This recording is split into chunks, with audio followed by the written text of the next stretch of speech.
They're gonna do it anyway. They're gonna do it anyway.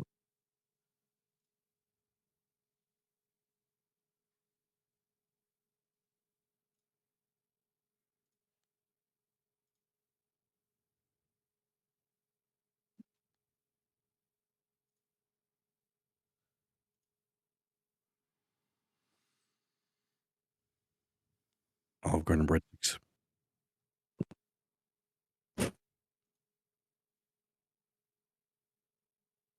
Gonna do it anyway. They're gonna do it anyway.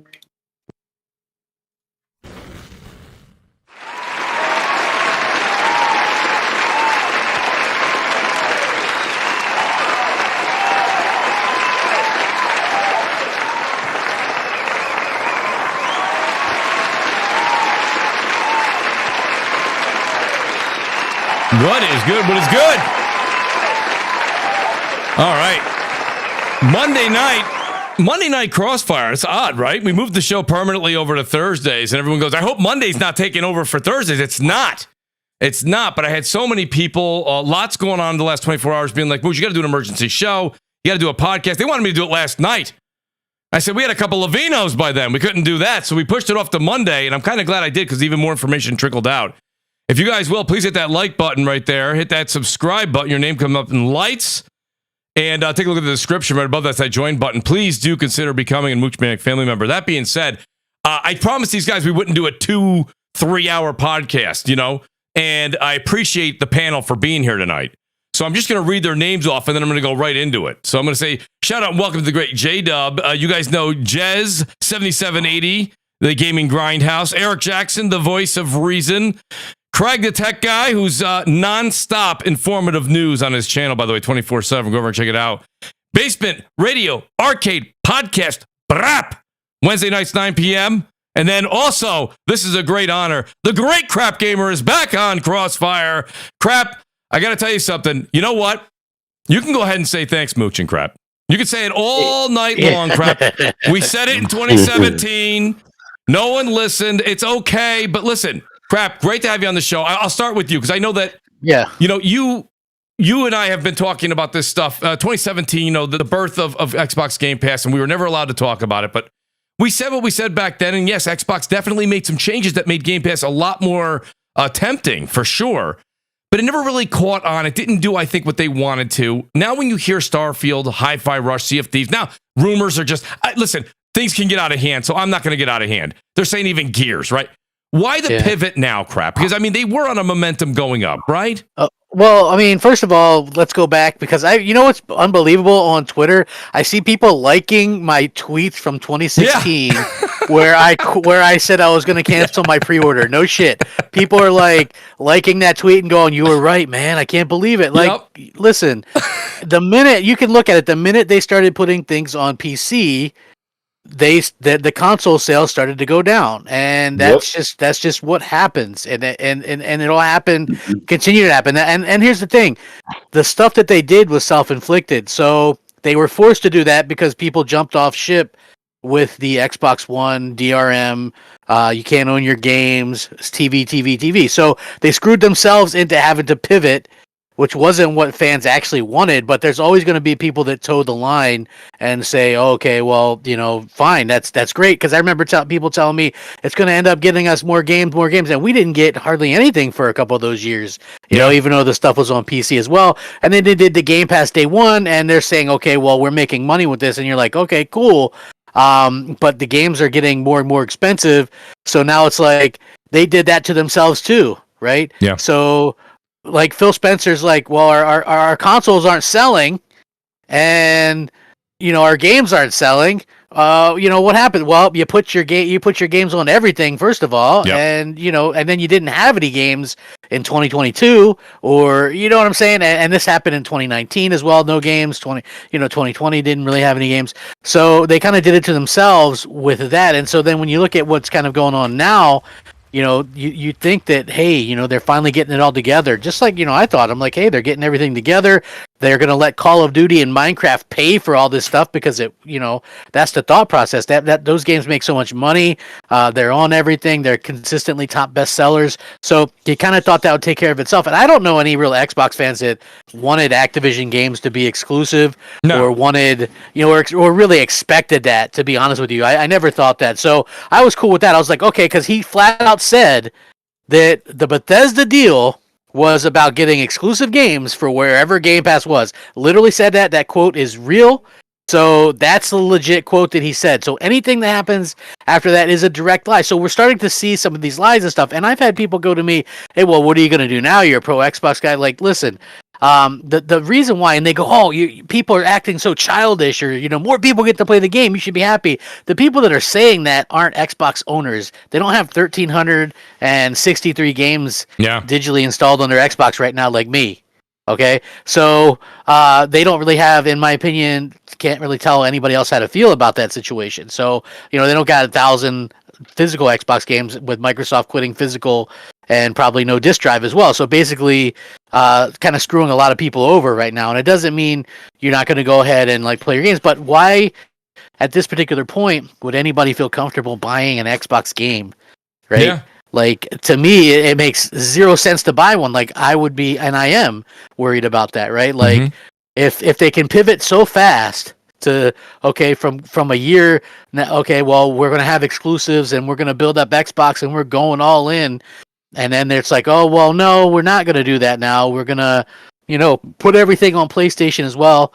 Then couldn't they just pivot? The next logical pivot would be stopping the hardware altogether.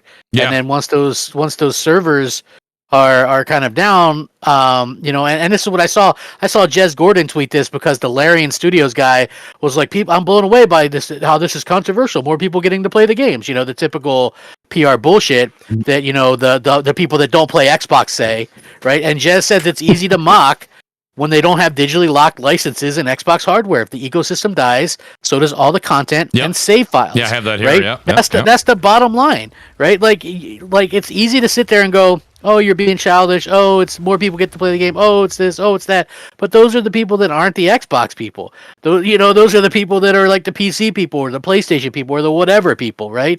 Like the Xbox people are the ones that are potentially losing out. Like, how can you trust that you'll ever be able to, play your game or have that there?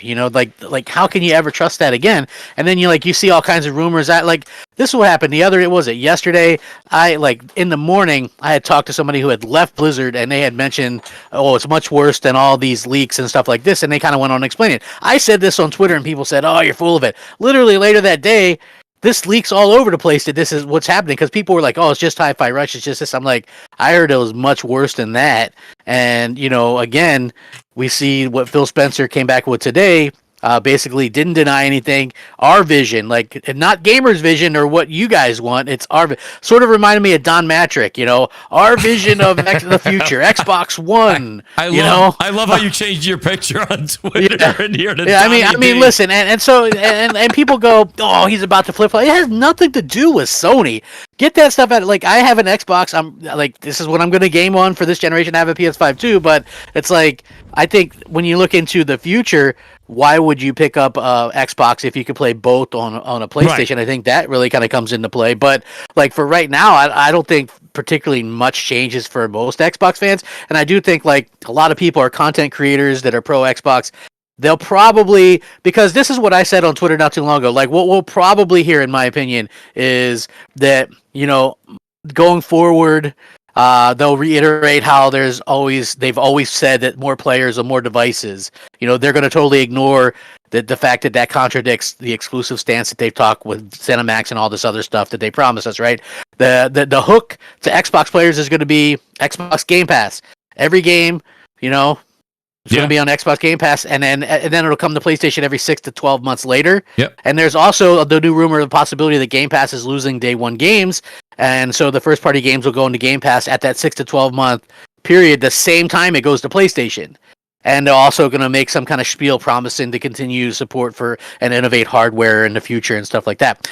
The meantime, the real kind of kick to the nuts, as if all this stuff wasn't bad enough, is they're going to support these PlayStation games that are going to obviously, like the PlayStation 5 Pro is going to be a thing. So Starfield 60 frames on the PlayStation 5 Pro. These games are going to run and look best on PlayStation 5 hardware, and basically Xbox fans are going to be the ones kind of beta testing and getting all the bugs worked out just in time for these games to go to PlayStation, where they're going to look and run harder. Like, this is total slap in the face.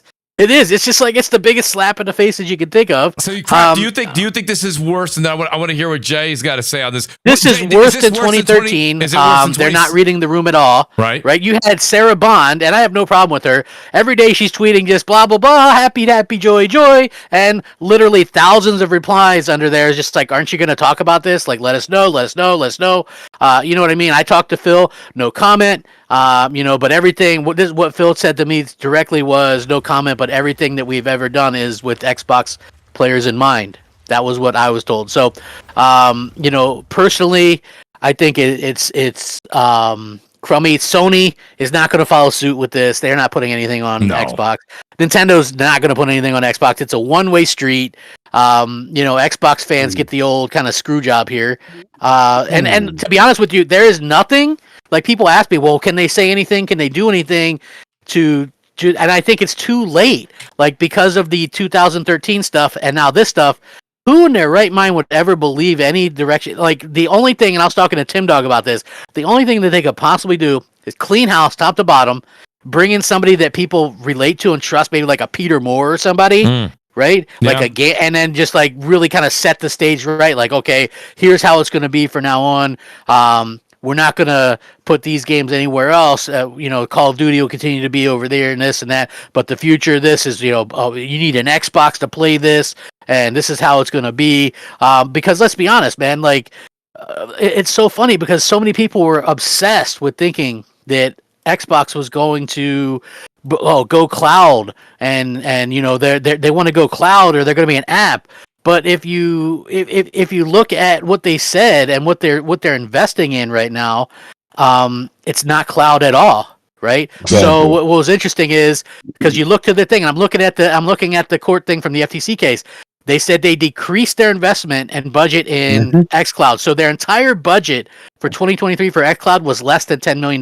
Imagine that. Less than, he says when they ask him what's going on with xCloud, they said there's people in the organization still working on supporting the customers that they have, but they cut almost all feature work and investment in new server infrastructure on xCloud. They cut it all. He doesn't have a specific number, but as the head of business, he said the specific xCloud is in the single-digit million in the fiscal year 2023, outside of the cost of serving the existing players. They have no desire to grow that. They bet on cloud, and it's expensive because they have to use their own hardware, their Xboxes, right? Yeah.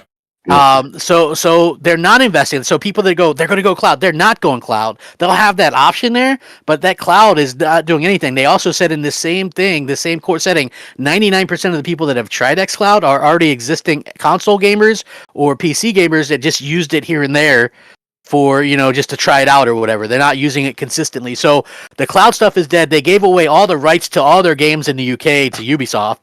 So clearly they don't give a shit about cloud. Clearly they don't give a shit about console, right? I mean, so you have to wonder, a question. Yeah. All that happened last year. Nobody said anything. What last year about what? All the about the Ubisoft thing, about cloud, not like. I said something. I said. I'm not saying you're not saying that. I'm just saying that these nobody looked at the tea leaves and was like, "Yo, this." I never the concern, because even looking at the sales of the console every quarter, minus 15. Everybody's like, "But Microsoft money." It's like, how do we think that the console was going to survive when it was the lowest common denominator across the whole thing? Like, I just don't understand how there was not any discourse about this stuff. And I'm not saying from you, I'm saying just like in general, because all this is concerned, because right now today we're seeing how much Xbox really meant to everybody. And the thing is that this hurt, because the problem is like everybody talked about Microsoft doing everything else but making games for their goddamn core audience, and the core audience now is getting the shift. They abandoned us 6 years ago, and they abandoned all the stuff, and they promised and all this stuff to us, and then they just go now. They've been doing everything, and people have been cheerleading them, doing everything but making quality games for the console that people purchased. Yeah, and now that's what at the end of the road, we're here, and we're like, they don't care about us. No shit, they haven't cared about us for 7 years. Well, here's the thing, really, right? Like, this is what Xbox does, and unless you're an Xbox person, you probably you think it's some kind of like, that's why they get called a lot or whatever. What they did was they really befriended the people. Yeah. You know, they really like they. They did. Dinner, you go out to dinner. How many with them, How many consoles did they send out to everybody? Those Series X's were going around like trick or treats. They get people to do free things for them. You know what I mean by sending. And that's what influencers do. But again, they make people feel like like it's us against the world mentality. Like, we're the underdogs, we're the little, and we're really gonna, pull it together and do something, and we're really gonna go, do this or that or the other thing, right? So that's why people, I think, feel betrayed. Like, if, I don't think there would be, I don't know that if this would happen to any other company, that people would feel the same way. Like, for me, it feels like a big slap in the face, because they lie, like, the lies are there, like, more than any other company. Yeah, like OG, 2016. And it's not just him. It's not just him. Like, the whole entire thing. I mean, but when you look at it, you see, okay, well, Larry Herd left. That's odd. Mikey Barra twice. Mikey Barra left. Twice. Okay, that's odd. The one that people didn't notice was the guy who created the Elite controller left like about a week ago. The hardware guy. Yeah, last week I saw that one. Yeah, he's left. Surface. That's he left. Well, he left a long time ago. Yeah, he left. They're going to stop. He was a great salesman. That they're going to stop the Surface. Hey, the guy that grabbed ass with HoloLens, he left too. That's right. I want to say something real quick. Uncle Pete left about too. Reading the tea leaves that Jez brought up. You can kind of telegraph this thing if you go back like 2014, and when Satya took over CEO, there were investors that were like, why are you still in gaming? Like, the investors wanted Microsoft to sell off Xbox, and then you go from there and you see some of these changes, the changes in the conversation and the Play Anywhere initiative, and then bringing games to PC, and then we want to build communities on other platforms. And then the other thing that's really it's kind of a head scratcher for me, for some of the Xbox content creators who are huge Xbox fans. It's like, you're a fan of Xbox, but don't you know who Microsoft is as a corporation? Do you understand what their core competencies are as an organization? What their DNA is?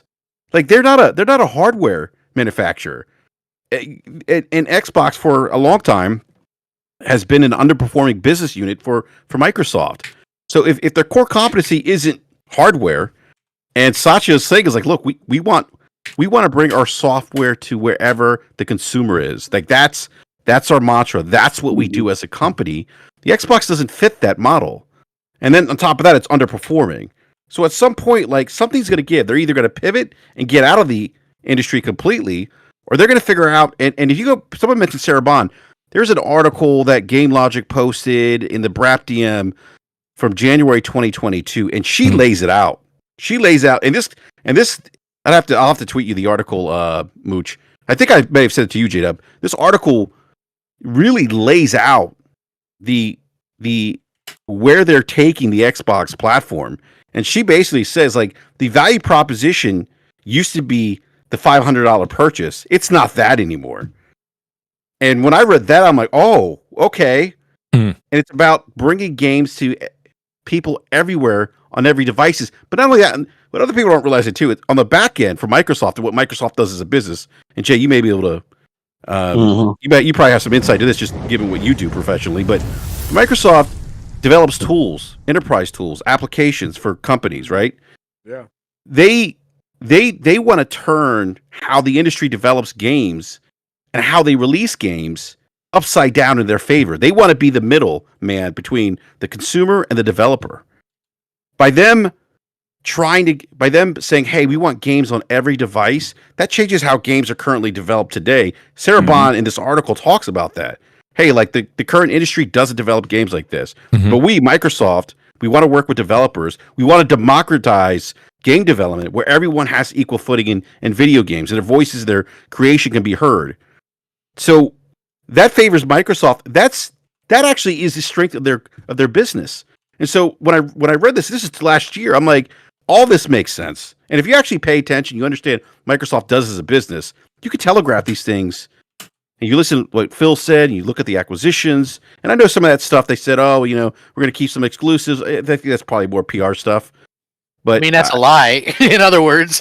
Well, I mean, they weren't. But they were. Well, I think they pivoted. I think they pivoted. Intent. But I think I don't think this is something that, they woke up in the middle of the night and said, hey, you know what, we're going to pivot. I think this has been something that's been they've been fighting having internally. A conversation, for some time. Like, hey, like you're underperforming business unit. We just spent $100 million on acquisitions. BRAP, we talked about. Maybe, you just nailed it right there. The problem is their hardware is underperforming because of them. Yeah. Oh, absolutely. Yeah, exactly. But don't buy an Xbox, Samsung TV. It's the chicken and the egg scenario. People won't buy the hardware because of the games, and people won't. I'm just being honest. Well, here's the thing. Nobody's buying this thing. Nobody's buying this thing. So let's take any reason at all to buy this thing and toss it out the window. Right? How successful can you be without the game? Like the games. The thing is that they talk the big talk and they have not delivered what they're talking. They talked about where and how and all this and controllers and all these things, but they never, when it came down to the games, the quality was not there. Their confidence in the games were not there in what they showed. And the games came out half-baked with sorries, status updates, all this stuff. You cannot continue to do that. I don't agree with that, Hart. And I'm telling you, don't agree with me what you want, but the NPDs and the sales speak for themselves as to why people are not buying it. You can say you like them. I love Starfield. Go look at the facts and go see why are people not buying that stuff. It was my favorite game of last year. Games, but I'm just saying it was good. I mean, it was well done. Yeah, but you cannot deny what was missing. Hi-Fi Rush was well done. Ghostwire Tokyo was well done. Hi-Fi Rush wasn't moving consoles. It didn't even make NPDs. I get that it's not going to, because what they needed to do, what they didn't do, is keep a steady flow of the games coming. They needed to do that for multiple years, not just 1 year. They had a good year last year, right? But you needed to release. Well, you consider Redfall a good part of their year? I don't particularly consider that to be a great game, but I also think that that was a PR nightmare. That was bad for them. No matter what they would have done, it would have been a PR nightmare. You canceled the game, people would have hated on them. You released the game and people hate on them. Yeah. No, just release it with a performance mode. Like that's what they got so much PR hate for, is that they released it with 30 frames. PR hate because the game just wasn't very good. I mean, like now. No, crap. People did not like that game before they even played it because they did some stupid thing with putting out a tweet saying that it's not going to have a performance mode and it's the first $70 game before we even touched it. Look, people. Hey guys, real quick, he's trying to comment real quick. And right there, what Jez is saying is, again, that was another pivot point where, again, the community acquiesced to what they said was best for you. Because this was supposed to be the community of power. It was all about power, which my point before I was going to say is this pivot point also happened during the 1X when they came out with it eats monsters, because they were answering to the base, because again, their gift and their curse was the fact that they had to do things to listen to the base because they were so behind after 2013 that carried over. They got caught up in the whole battle between the media, the fan base, and everything else with the whole power narrative, and they lost time to that. If they would have started that initiative of acquiring and starting to get some games in place before they answered the power narrative with nothing to show for it, they probably would have been in a better position earlier. But they got all focused in on, well, our base wants power, but you have nothing to show that power. And then when people were saying, hey, well, what game do you have? They put it on third party. So it's always been like, they've always been sort of like the snake eating its tail and never really catch up, because it's almost like the guy who, has they're walking with 2 left feet. Always, but he's always insecure. Like, you like me, right, babe? You love me, right, babe? He's always looking for the reassurance. Hey, you guys, and Phil, you guys, we hear you, and you guys, and this and that. And then the base also does a thing of where, if people are trying to hold them accountable, you're quick to tell people you don't understand what Phil meant. That's like, I'm pretty educated. I think I understand exactly what he's saying. What he said was, when they didn't have anybody know if it's just contradicting other things that he said, regardless of now rumors is that you remember this crap. You probably remember this crap when you saw Breath of the Wild, he saw these other games, still kind of tried to come out and downplay the aspect of what he did. a single player. He thought single player games were a thing of the past, right? And so those games showed that you could do something. And that's actually when they decided to do like Fable or whatever, which I think is cool. And now it's like, just looking on the odds, like all the games that they have, a lot of them this year are single player. You know, Hellblade 2, Indiana Jones, Avowed. They're all single player games.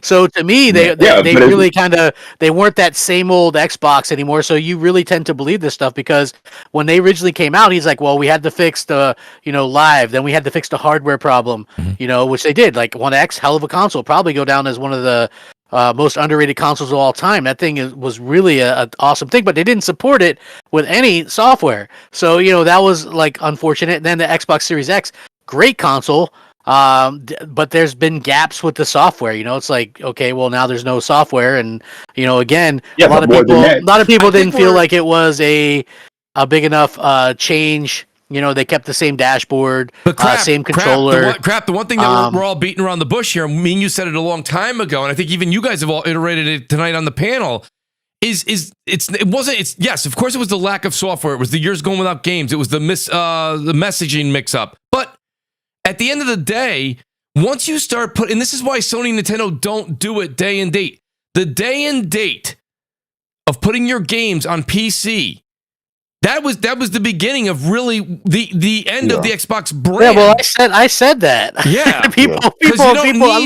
I said that, and I got death threats. I got 100 videos made about me. Yeah. I was in Game Informer. I was in. Everybody was like, "This guy really canceled his pre-order because other people get to play his game." What a crybaby, right? And I'm like, you guys don't really understand where this leads to, because when you do this, it's gonna really kill off the console, because and this is what happens, right?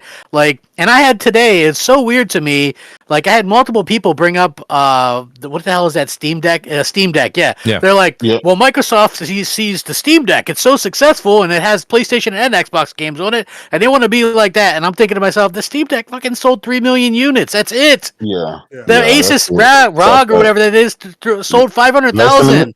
Yeah, right. And you got to jump through hoops to get Game Pass on a Steam Deck. The Vita did better.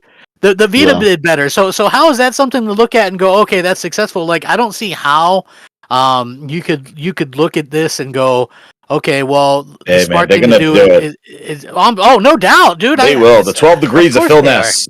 That's what of course they're going to do it. Like you can just tell from the way that he said it's like, we're going to talk about our vision. Business. Our vision. Business.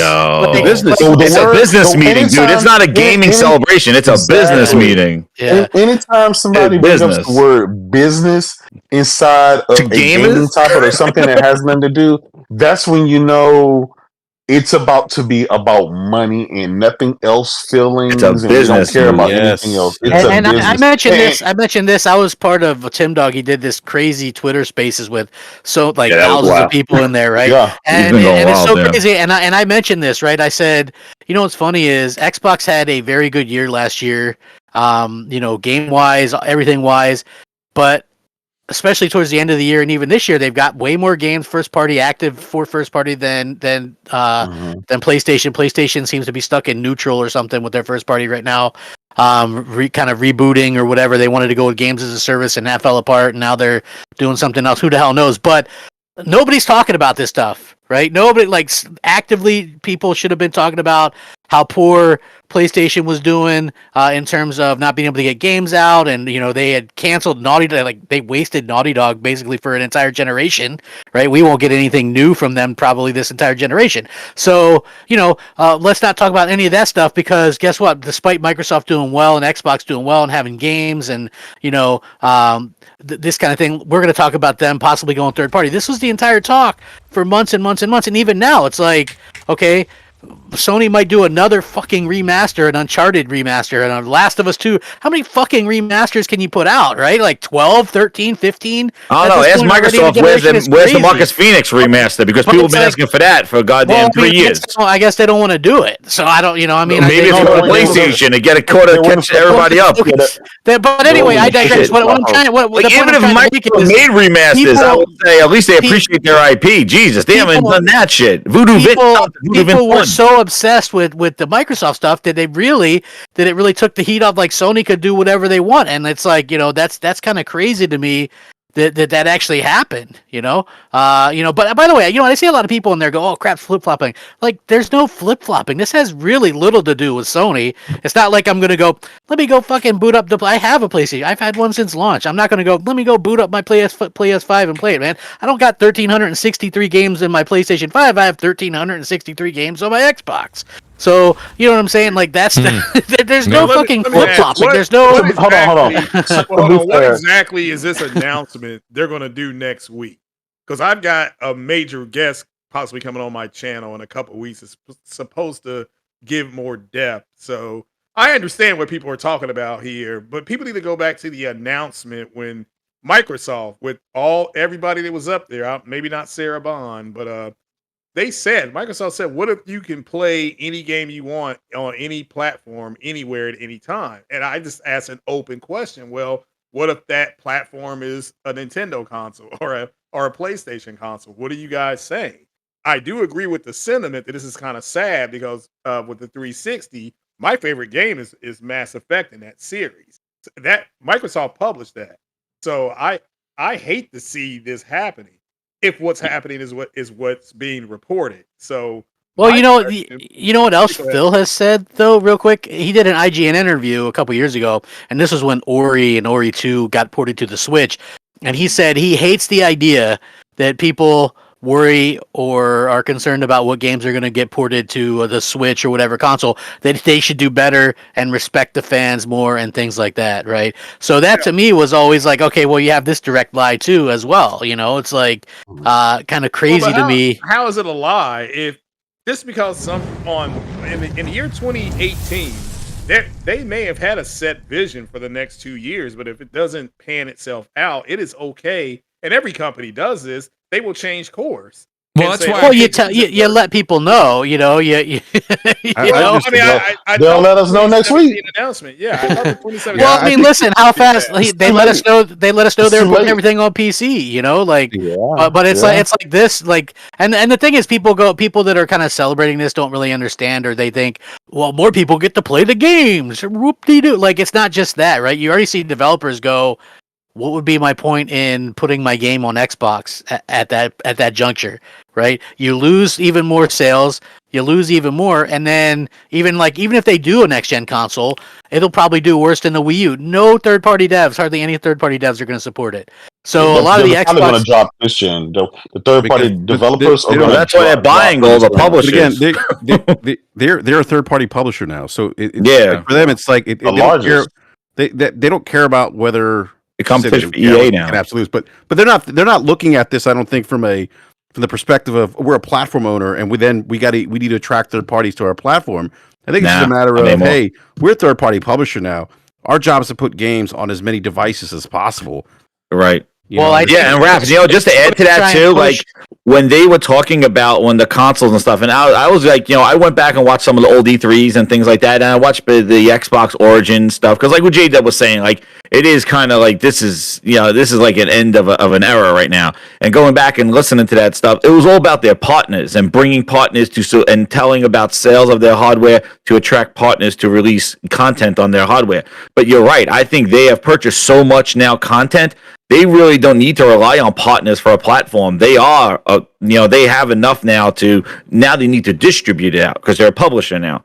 Focusing on that aspect. You know what I'm hoping for? They are publishing. I'm hoping that they publish though, but BRAP, I'm hoping that they actually take some time with the games.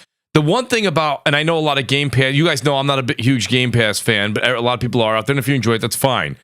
But they felt like everything was rushed, and I know, Crap, you gave a good example of what you said with like Starfield and games from last year. That's fine. Nobody can take anyone's sentiments about what they feel about a game away, but they had nothing in 22. They really didn't give anything before that. I mean, we've been waiting since Sea of Thieves for 2021. They outpaced Sony's but Crap, like you always say, that doesn't matter. They outpaced Sony, but in what? Not in regards to sales or interests or just. Well, no, I mean, but look, that was their biggest year ever. Yes, was that holiday? It didn't help them because look where we are today. But Crap, look, things were incredibly close at that point, and then 2022 happened. Yeah, and then things started to kind of fall apart. Well, what happened in 2020? when they launched the console with no games.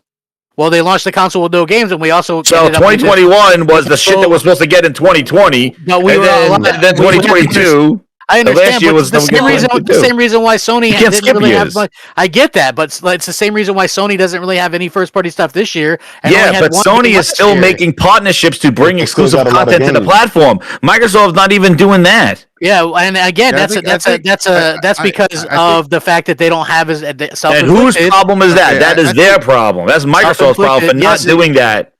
Because remember, when Halo got canceled, everybody's like, so Microsoft, what do you feel like? Halo got delayed. Everybody's like, so Microsoft, what are you filling in the gap? When CFD, when Starfield and Redfall got delayed, everybody's like, so there's got to be something else in 2022. Microsoft, grab a third-party game or make it that year. They did nothing. That was the problem. There wasn't very much that entire year. That was but they haven't had a backup. See, when Sony, because remember, Horizon was delayed. Sony delayed their games as well, but because they were still providing second-party exclusive deals and making those deals, it wasn't as impactful as having nothing, like a gap. But Microsoft didn't make any of that stuff. They chose not to. I don't think it's chosen. I think a lot of third parties aren't willing to deal with that because they're such a small player. Microsoft spent $7 billion. They could buy somebody to come to their platform for a little bit. I understand $70 billion. I understand the small install base argument, but at the end of the day, they could spend the money if they wanted to. But some people, they've even said this though, that third party developers, some of them will not even agree to work with them at all, or let them buy games for game at all. They won't do it because you risk losing out on the PlayStation sales that you get there. So it's like, people really are really kind of don't want to do that. It's like a Wii U situation. They didn't get a lot of third party support. The other thing it's going to be worse for next gen as well. If this, I got a feeling they'll pull the plug in the middle of the generation, because who ever heard of in the middle of a generation doing this? And then also when they do come out with their refresh, it's going to be diskless drive. Like they're not going to have. They're literally canceling all the physical stuff. They fired the whole physical media team. Yeah, the whole physical media team. Yeah. That's. I think that gives you that's the indicator of the direction they're going. Cloud focused. I don't think they're going cloud focused, because I don't mean like cloud in the sense of like cloud streaming, but that delivery mechanism is still cloud of content. Like that's still there. And even on the back end, we talk about, like I said earlier, about development for they're going to provide like cloud APIs to developers. So maybe that cloud like streaming, like maybe that investment's not where it used to be, or I don't know where. I forget the numbers you mentioned, crap, but it was less than $10 million invested. Yeah, there's still going to be the element of cloud. The reason being is they bet heavy on cloud at the beginning of 2020. That's why they didn't have enough consoles. They could have probably had 5 more million sales of consoles, but they put them in for the cloud servers instead at the beginning of the generation, because they thought, that there's a pandemic, people are going to want to play these games. But the problem is, people don't like playing cloud games. Yeah. Right? It's not the same as Netflix or whatever. It's like future. Just look at Ubisoft, right? They go, people have to get used to the idea of not owning their games, and then their stocks tanked and nobody bought their games. Yep. Right? Like that's it. You can't do that. You can't force that stuff on the people. It's like with Matric and what they tried to do. It's like you can't force your vision on people. You got to let the people talk and listen to what they're trying. Listen to what they want. Can I ask this question? Here's a hypothetical, right? Let's say Phil comes out next week. He says, "Yeah, all of this stuff is true," right? Don't believe a word he says. No. I know. But let's just say, what happened if PlayStation gamers and Nintendo gamers don't buy those Xbox games? What if they don't? Right. That's what I was thinking. What if they don't pull through? What if they like? They're buying. I'll play $70 for a PlayStation game, but I'm not playing it for an Xbox game. Just what if? All of these what ifs. What if it don't? Then what are they going to do? Are they just going to sell off the Xbox division to somebody else? Jay, they have valuable IP. They're in no worse shape with that situation, Jay, than they are right now. The extra money that's coming in from they Sony would be in worse situation, because less people are going to buy Xbox than they are now, right? Yeah. And not only that, but like, listen, they still want Game Pass to be a thing, yeah. Yeah.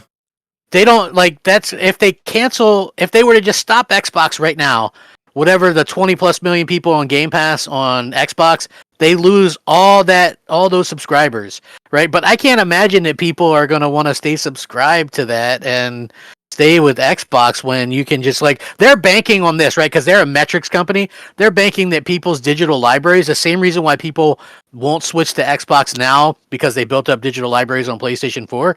They're thinking that people have so much games on their digital library on Xbox that they can't leave. Like people like me. I mean, right? That's a real thing, though. Crap. I mean, it is. There's data. I mean, that's why people stay in their ecosystem. Why people don't exactly. leave Apple to go to. But you know what? But BRAP. Yeah.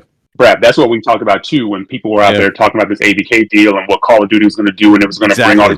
No, that's exactly what Phil was saying. Like, no, because the other thing that we always said here too was time is also a commodity. So you're talking about people who are not hardcore necessarily in the terms of they may play Call of Duty. And they may pick up like one other ancillary game, maybe two. And you look at that and you go, why do I need to subscribe to anything? This is all I'm playing for the year. I'll pick this up and I'm done and I'm good. And I'm not leaving my library behind and I'm not leaving where all my friends are. We said it here on the like show. Nothing over, so it wasn't I don't think it was ever going to drive droves of people over to Xbox just because they had Call of Duty and if they put it in Game Pass. Because Call of Duty isn't built that way. I think when it comes down to it, too, we said it here on 2020 in the show. A lot of people, when Phil said it, of course, that definitely got more recognition. But we said this was the last generation it was the worst generation to lose. And it ties in with crap and BRAP we're just saying a second ago with that's where you have your digital games. That's where you have your friends, your library. But the thing is, though, is the majority of people by a landslide went to PS4 last generation. So it's a natural gravitation to go to PS5. So they're already starting off on the wrong foot. Where I was going with the games wasn't to get anybody in their feelings about a game, that me or anybody else. My point is Game Pass as a methodology, just as a subscription-based policy, has to put games out faster than usual. Whether they're ready or not, go. Launch it. Remember, Phil, would you ship that? He did. My point being is that now if they don't have that push and they don't have to get those games out so fast, maybe some of these games can come out better. And I understand that Crap said he likes Starfield, but Starfield could have been better. Redfall could have actually been a lot better. I don't think Redfall could have ever been better. Like, that game was never going to be... More time, Crap. Yeah, I could have been better. Holy crap. Well, yeah, that game was good, Mooch. But wait. Even with 60 FPS, that game would have been good. Listen, that game was... It's not a good game. I beat that game with my friend, Grave. We had fun playing it. But it was like we had fun because I think it was bad, and we and we like when we played. It was the first $70 game too. Yeah, and so it's remember like, a whole year $70. Right. I think some of the same way that people enjoyed Forspoken. Like I saw a lot of people enjoyed that. That was a bad game. It's not a bad game. It's like not as bad as Redfall. I'll tell you that. It's not a great game. It's just not a bad game. Forspoken is actually. I like Forspoken. Redfall was mostly with AI. My whole Forspoken was not what Redfall was. No, exactly. No way. Similar in both being like looked at as perceived as bad games. So I mean, that's the small little. Order 1886, bad game, right? Like whatever short the case may be. Not horribly bad because I played that later on. A short game, but not a bad game. Bad. Like it's low rated and listen, dude, I was with you guys on listening to Big Game of Small Talk for all those years, and I was like, that game is trash. All this stuff. I bought a PlayStation, and yes, it's a short ass game, but it's a pretty cool game. It almost sounds there's a repeated boss fight. It almost sounds like you guys convinced me that it was trash, but then I played it. I was like, oh shit, it's actually good. Games are good, and the poorly reviewed Xbox games are bad. And for some reason, the good reviewed Xbox games are bad too, like Starfield 83, 84. That's not a bad rated game. That's a great game. It's a I enjoy game of the generation though. Forza Horizon.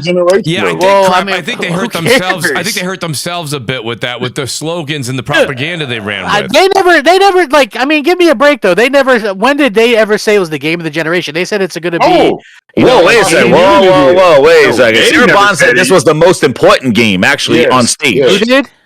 Sarah Bond. She said this is the most important game. To Xbox, yeah. For Xbox. The most important Xbox. Yeah, and it did extremely well. It broke all their records and things, yeah? Oh man. I'm just I can sit there and say that the stuff that's going on today is bad, but I'm not going to sit there and lie. Like the games that they put out the last 3 years, there weren't a ton of them, but the only bad game that they put out was Redfall. Like the stuff like Grounded, 83 rated, Ghostwire Tokyo, 83 rated. Yeah, but crap, are we talking about ratings? Are we talking about like Forza Horizon 5, 92 rated, Halo Infinite, 87 rated. Like they didn't that's cap on that one. They did. Look what that did to the Halo community. Rated. It's 87 rated. It was universally praised. Well, then I guess they're fine, right? So why are we having this podcast right now? Xbox is doing great. What are we doing here? Like I don't understand. If everything was so great, why would we be having this conversation right now? I don't get it. This is how we got here, right? Everything was fine. We're going off of the review scores. Like everybody's trying to act like they just came out with a bunch of 50 rated games. Yeah, so the review scores, everything was fine. They're doing great. They're doing great, man. Why still even going on the thing? We're here. I'm confused because you're saying that all these games that they put out were bad. But tell me how. But obviously, they didn't do what they needed to do because we are in the state right now, right? I think SloMo's trying to chime in. Bad. Okay, go ahead. Yeah, go ahead, SloMo. Everything's great. That's what I heard for the last 6 years. Everything's great, and we're here now. 80 rated games are bad, but a 62 rated. It has nothing to do with the Metacritic ratings because we are in the state right now where Xbox is here. Everybody here is PlayStation fans. I get it. No, I don't get it, dude. It didn't do anything. It didn't do anything to do. SloMo talk. The nuance. I'll keep saying this. Go ahead, SloMo. The nuance is that these games can be good and not do what they wanted them to do. Exactly. Critical success and commercial success are two different things. Yeah, so critically, these games did well critically. Commercially, they did not push Game Pass. They did not sell the way they wanted them to, except for Starfield. Starfield is apparently sold pretty well on Steam, and the whole pre-order thing, not pre-order, but the early access thing that they were doing did well for them. So that's fine, right? But that's one game that did fine commercially. And these decisions that's going on right now ain't got nothing to do with critical success. The people who are pushing in Xbox, in Microsoft, because they definitely not in Xbox. The people who are pushing in Microsoft to have them put their games everywhere do not give a flying you-know-what about how these games are received or how these games are rated on Metacritic. They could not give a crap if it was 60 or 90. All they care about is how does it sell.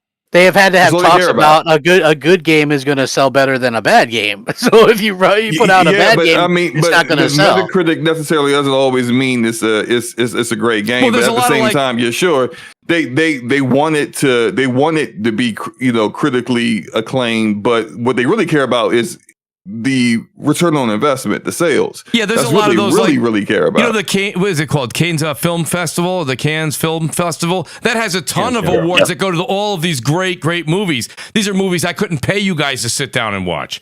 So but they're critically acclaimed. So I mean, Metacritic right now, if we want to sit here and have a Metacritic score competition or discussion, there is that. But I do think when it comes down to it, at the end of the day, these games didn't deliver for Xbox the way that they thought. Now, again, I think it comes back to Game Pass.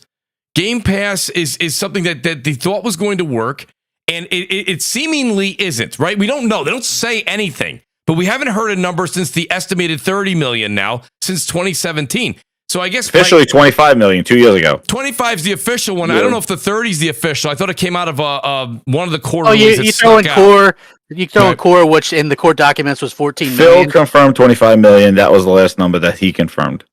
Yeah, that Satya said said 29 on the stand, but I mean that's Jim Ryan. That's Jim Ryan. Man, he was senile on retirement. Game Pass. He does put a game in Game Pass, so maybe he does have some information that they at that time that may have been it. But the fact that they won't officially report it tells me there's probably a lot of flux there. It goes up, it goes down. By the time they want to say, "Hey, look, we're at 30 million." Whoops, too late. It's down back to 28. So it's like they can't really call it, but basically it's stagnant and it ain't really growing in the way that they wanted it to grow. The only way to grow that would have been to sell more consoles. Yeah, exactly. Yes. Yeah. Well, they told you not to buy a console and to play it on Samsung TV, like that Starfield ad. It was like no console required. I'm like, oh shit! And they didn't even bundle Starfield with the console. They should have paid attention. They should have paid attention because Sony tried that stuff at the beginning of the PS4 generation, and nobody gave a shit. Yeah, but they didn't even bundle the game with the console. Like, even Sony bundled Spider-Man and like with their console. Like, I can't believe Starfield was not bundled with an Xbox to try to move that console. So let me ask you a question. That showed you right there what they thought about it. Let me ask the what they thought about the console. Let me ask the panel a question then. So we've always said this for years. Whenever an executive, and crap, great that you have the great Donnie D represented as your icon. First of all, I love it. But I gotta say, dude, well, I saw this picture, right? He's just like, and I was like, that's the goofiest faces, man. He was so awesome. It was so good. But do you guys what's think coming? That's that. You know what's coming? Look. Jay, do you think? Jay, do you think because Game Pass and what crap did a really good job of explaining where their image with cloud was going to go, and then it didn't get there? Do you think Phil within the next 12 months steps down? He's gone. Yeah, he's asking J-Dub, sorry. Oh, you think so? Wow, gone. Wow. I'll be honest. It wouldn't shock me. Jim Ryan's taking over. Next week when he comes out there and says what he has to say, just like Mike Ibarra, he said what he had to say, and then he was like, "Hey, I'm out. I'm gone." And what is he saying? That's what I'm trying to get to. What is he going? Is it going to be him though? He says it's what did he say? He said it's the team. We've been planning a business update event for next week where we look forward to you. It's going to be Phil with Satya behind him going. Say it. He's gonna say, "Look, it's been a fun ride. Thank you." Been a great. Holy is this his retirement? Oh no! What if these people? No, I don't think he's going to retire. I don't think he's going to do that. Yeah, I don't think he'll last another few months. But no, I don't see him. Like, why would he? I think that he's probably burnt out, and I think that he's probably. I don't think that he's behind the whole. Slept in like months, by the way. Yeah. Well, I'm actually surprised he's stayed as long as he has so far. Yeah, I mean, I just think that they're setting the leadership up. Probably Sarah Bond take over or whatever, and that seems to be the way that Microsoft floats these days. Anyway, it's just like J-Dub says no, man. J-Dub, J-Dub's going to happen. He's going to be. Phil's going to be like, yes, I'd like to say something. Sarah Bond, would you mind telling everybody what's happening to Xbox? Oh, damn. J-Dub, was he? I mean, listen. It's going to happen because Phil's been there a long. Like how long? Sarah has something to say to you. If you look at any of the leaders, for any of these consoles through the years, they've never lasted. I think as long as Phil has. Right, he's already been there. He fell up. He's been there for a long time. He's been there a while. 11 years or so. 12 years. Yeah. So I mean that's and he just the amount of hate, the stress, all that stuff. Like he's made a bunch of money.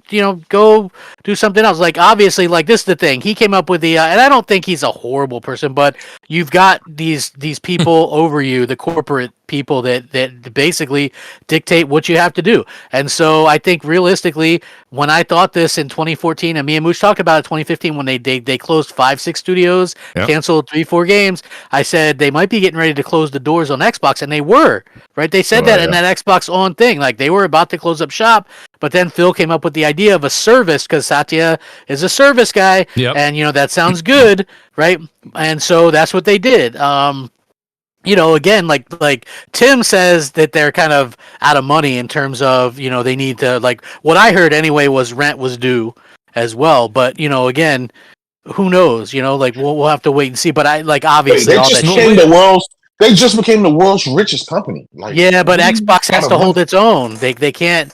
It's not. They're they have to be a guy. Straight up. I mean, they haven't been before. I mean, like I know people like, revenue increase. Yeah, but that a lot of that revenue is tied to. It was the same thing with Sony. Like people don't want to hear that, but Sony their revenue increases, but their actual money that they're making isn't. It's like that's why like Spider-Man 2 cost $300 million to make. 7.2 million copies need to be sold at full price for them to break even. That is insane. And they did that. I don't know if they did. They didn't announce it. They announced the 3 or 4 million. They sold they sold like 5 million in like fucking 3 days. They've hit that number. I don't know. Remember, they're operating. Their profits, by the way, were impacted by the acquisition of Back to Bungie. Bungie. Their revenue. If you look at the Insomniac out of leaks, the operating costs. they were. That's the reason why they were like looking to do more stuff on PC and stuff was because they needed more. They needed more money. Well, so so here's the thing with Sony. This people need to add a little more additional content. I hope they don't ever do day one PC because then shit goodbye. Yeah, I'd be happy if they did, but I would love it. Look, why would they want to? Why would they want to go down the Xbox route? Look where it's been Xbox. Yeah, one of the things Sean Layden said is like he believed before he left, and the PlayStation leadership believed that that they could make more money, they could exhaust the sales of a particular first party game on the PlayStation, right? And then they figured, you know what, we can then take that game and put it on PC and make additional money. And so what he said is like, we're not in it to trade one sale for another sale. So that's it's a different philosophy. And I'm not saying they're never going to do it. Like Mooch says, never say never. But the other thing too with the leaks, we also don't know the context of those. This drives me crazy. We don't have any dates. We don't know when those things were said. There's a lot of missing things, and people are jumping to a lot of assumptions about sustainability of AAA games. They like to quote Sean Layden. Sean Layden has actually said, if you read the Game Industry Biz article where Sean Layden talks about sustainability of AAA games, he actually says the cost of development isn't the single biggest reason why AAA game development is not sustainable. It's the fact that the price to consumers has remained pretty much static. Yep. So it's not the cost. It's not the cost of developers or the cost to make games that makes it sustainable. It's the fact that, like he said, because it's this weird thing. Like gamers don't want to pay more for games. We had Colin Moriarty on back in September. He said, "Look, because I asked Colin, what do you think about people wanting cheaper AAA games?" And he's like, people need to put their money where their mouth is. These things cost money to make. And if you do the math backwards, you look at like when we used to pay $50 for video games in the mid '90s, that's equivalent to paying over $100 for a video game today. Yeah. Games are essentially cheaper today than they were when we were buying games in the mid '90s, but they cost more to make. Yep. That's where the unsustainability comes in. It's not the cost to make it; it's the fact that the cost the cost to consumers hasn't kept up with the increased cost of development. Yeah, that's so gamers are gonna have to pay for those things. This is why they want live service games. This is why we saw PlayStation pivot towards live service games, because that's ongoing revenue that you're getting on a consistent basis, and not just that your typical game release where the first 90 days is where the bulk of your higher percentage of the sales come from, and then everything after that is much less. What was that, 60% live games? They were switching it up to 60% live service games. What was it, 12 games? They canceled a couple of those live service games, delayed 6 of them.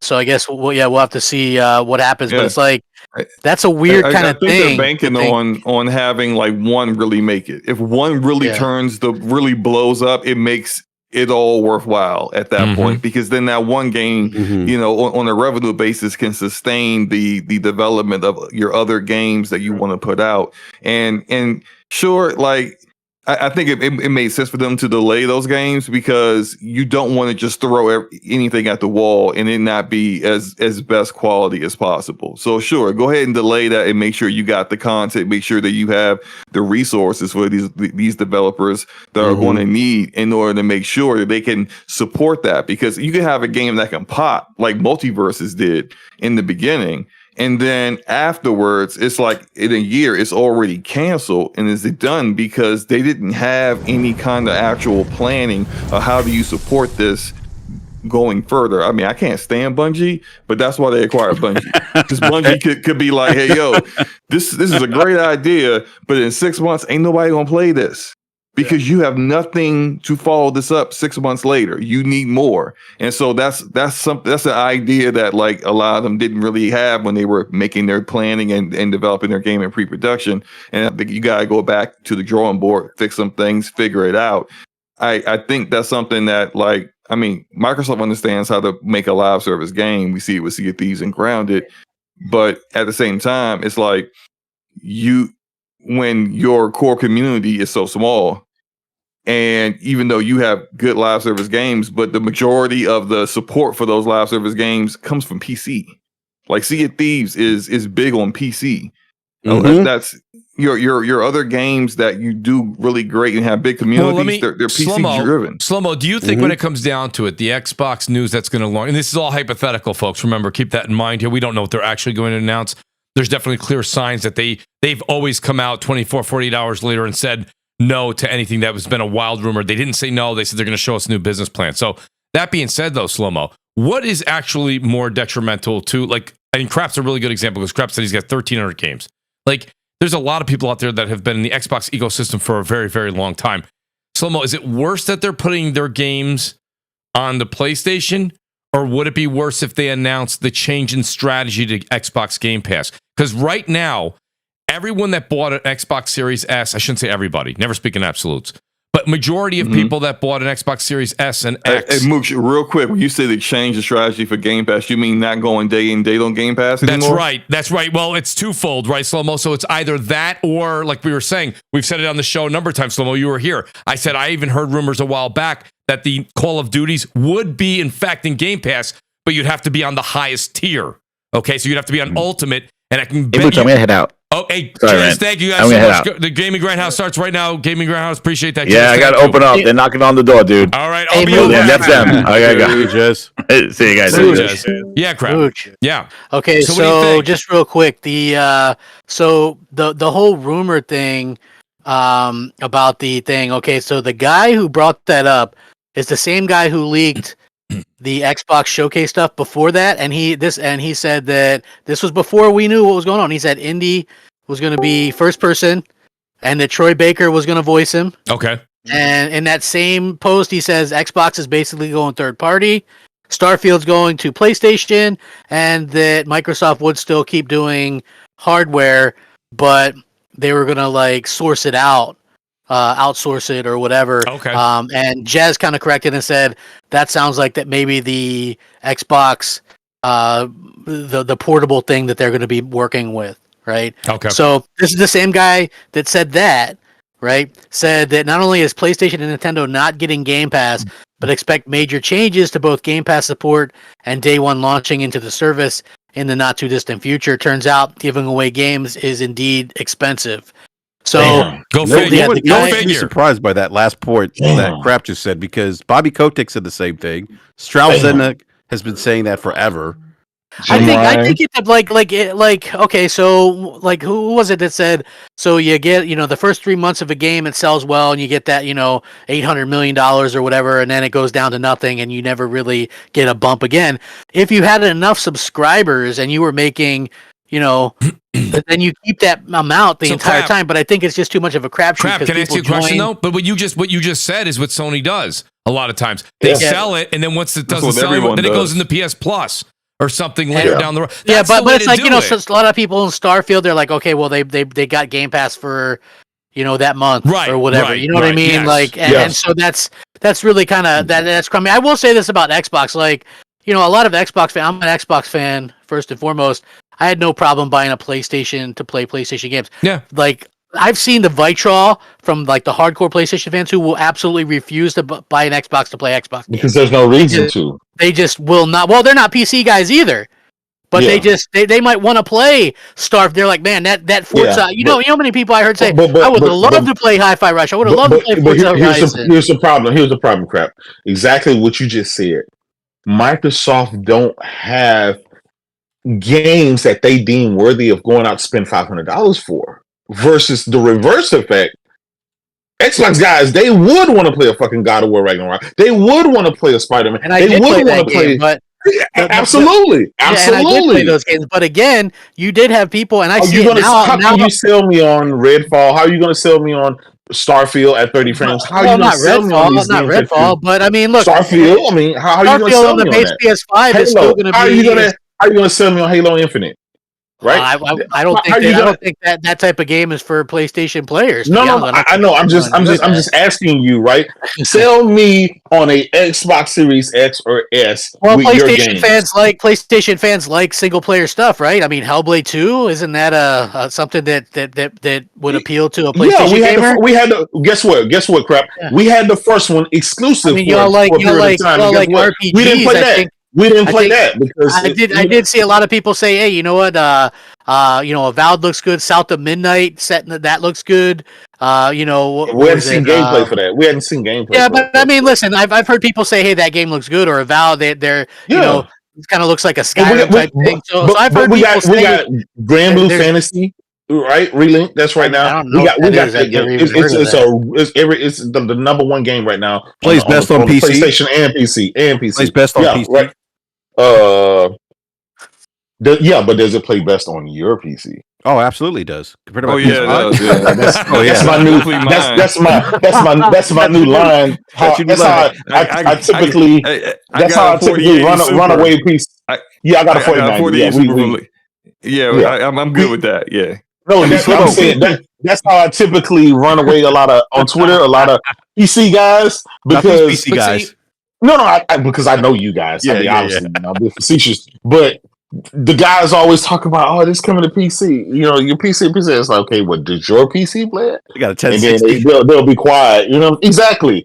I always say that when people go, they go, PC's better. I'm like, whose? Not mine. Yeah. Not mine. Exactly. I mean, and the mindset is like they pretend like everybody and their mama got a fucking 4090. They don't. No. But the Steam chart thing came out and said the average gamer has a fucking 1060 or some shit. No, I thought it's a 20 series 3060 now. Oh, is it 3060? It fluctuates between the 1070, the 3060, and like a 16. But let's face it. It's a budget card. Yeah.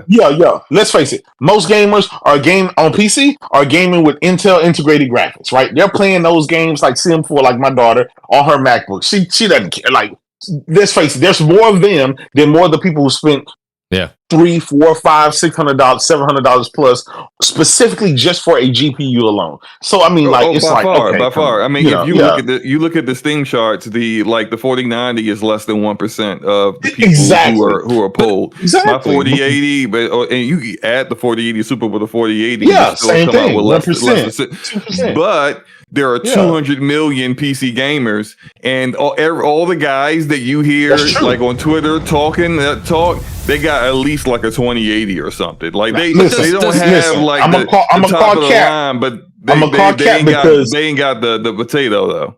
Yeah, but listen, check this out, slow mo. You know as well as I know, we've seen some of these dudes' rigs. And they talk big shit on Twitter, but when you see that rigs, it's like, bro, tornado. Like they don't clean their stuff out. They don't take care of it. You've been talking big shit for somebody with a GTX 4090 or something like. I mean, but the one thing you can say though, they can choose which frame rate they play at. And you can't do that on console. They can choose. They get that's funny, man. Mean, I can drop it at 1080p, low settings, and still play it at 60. Let me ask for those guys. Hey, at least on PS5. I mean, you can 120 and 60. And I mean, like Sony doesn't release games with only one frame rate mode. Absolutely. That's what I'm saying. That's the saving grace. Nintendo and saving grace thing. Let me. That's the peasant problem. Let me ask you this question, fellas, because this is something that kind of came up. This is something that came up recently too. That I have a question for you guys. I'll start with Slow-Mo here. So, do you think a little bit of it now as these leaks started coming out the past few days, and then it got warmer and warmer to where we are today? A lot of this stuff, you saw a lot of the media, the gaming media, I heard this, or I heard this a while ago. I wanted to wait and see. Yeah, these are the same people that were pushing you remember when they were doing that one thing they copied and pasted? Game Pass brings me 99 million valued games for less than whatever it is, $10 a month, and I can just $1. With just $1, you get I mean, like they push the propaganda, but then they're like, oh yeah, I heard this was coming.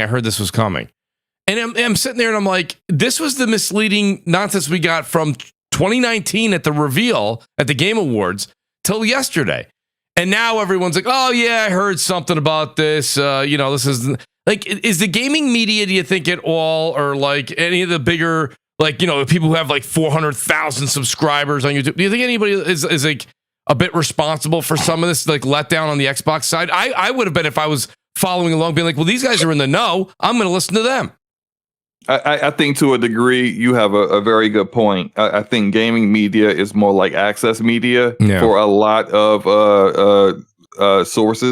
media sources, where they won't they're afraid of losing access from these corporations. It's not just Xbox. They do this with Sony. They do it with everybody. They especially do it with Nintendo. They are afraid that if they speak their mind or if they're a little bit too harsh about a game or whatever, that they end up like getting blackballed, and the next time there's a game that's going to come out and do a review, you are not getting a review copy. And so in that little small window when the embargo drops and everyone has their review out, you gotta wait 2 or 3 days later, and that means less clicks, less content, and less money from advertisers. And so when you are beholden to the person that you're supposed to be objective to, they have that leverage over you. And they absolutely do that. And we see that a lot of times we get a lot of propaganda pieces. Yeah. And I understand it when it comes from the community of fans that have content and they're content creators. You're a content creator for Xbox, PlayStation, whoever.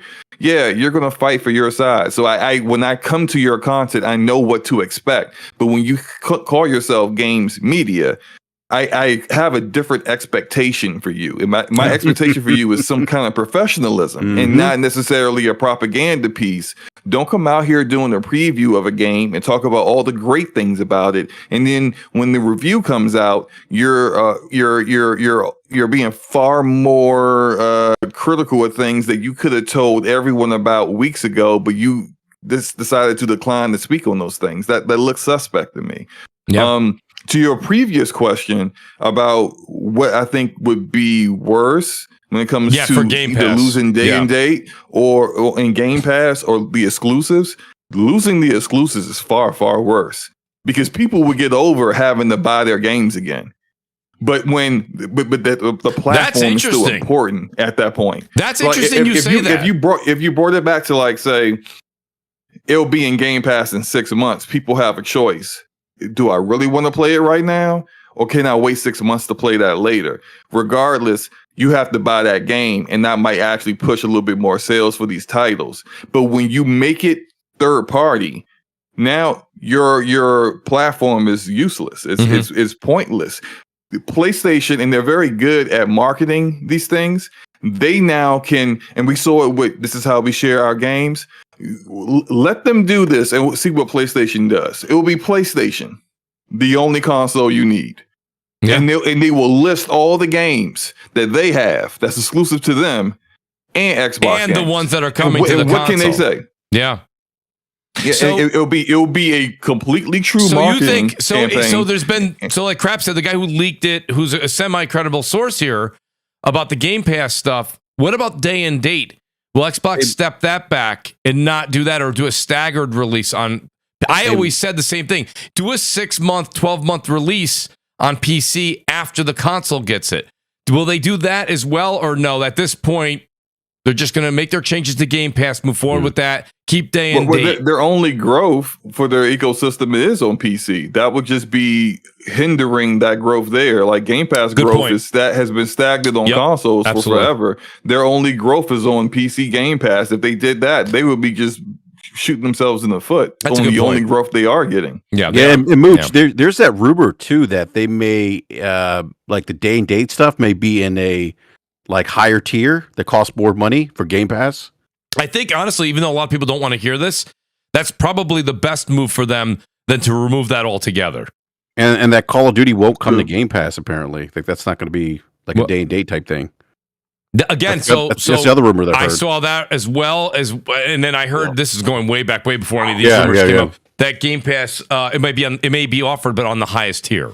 But nonetheless, think about it. If you're gonna, and we said this for a long time, right? We said it was $9.99, then it went to $16.99. It's going to be $19.99, and it's going to be $24.99.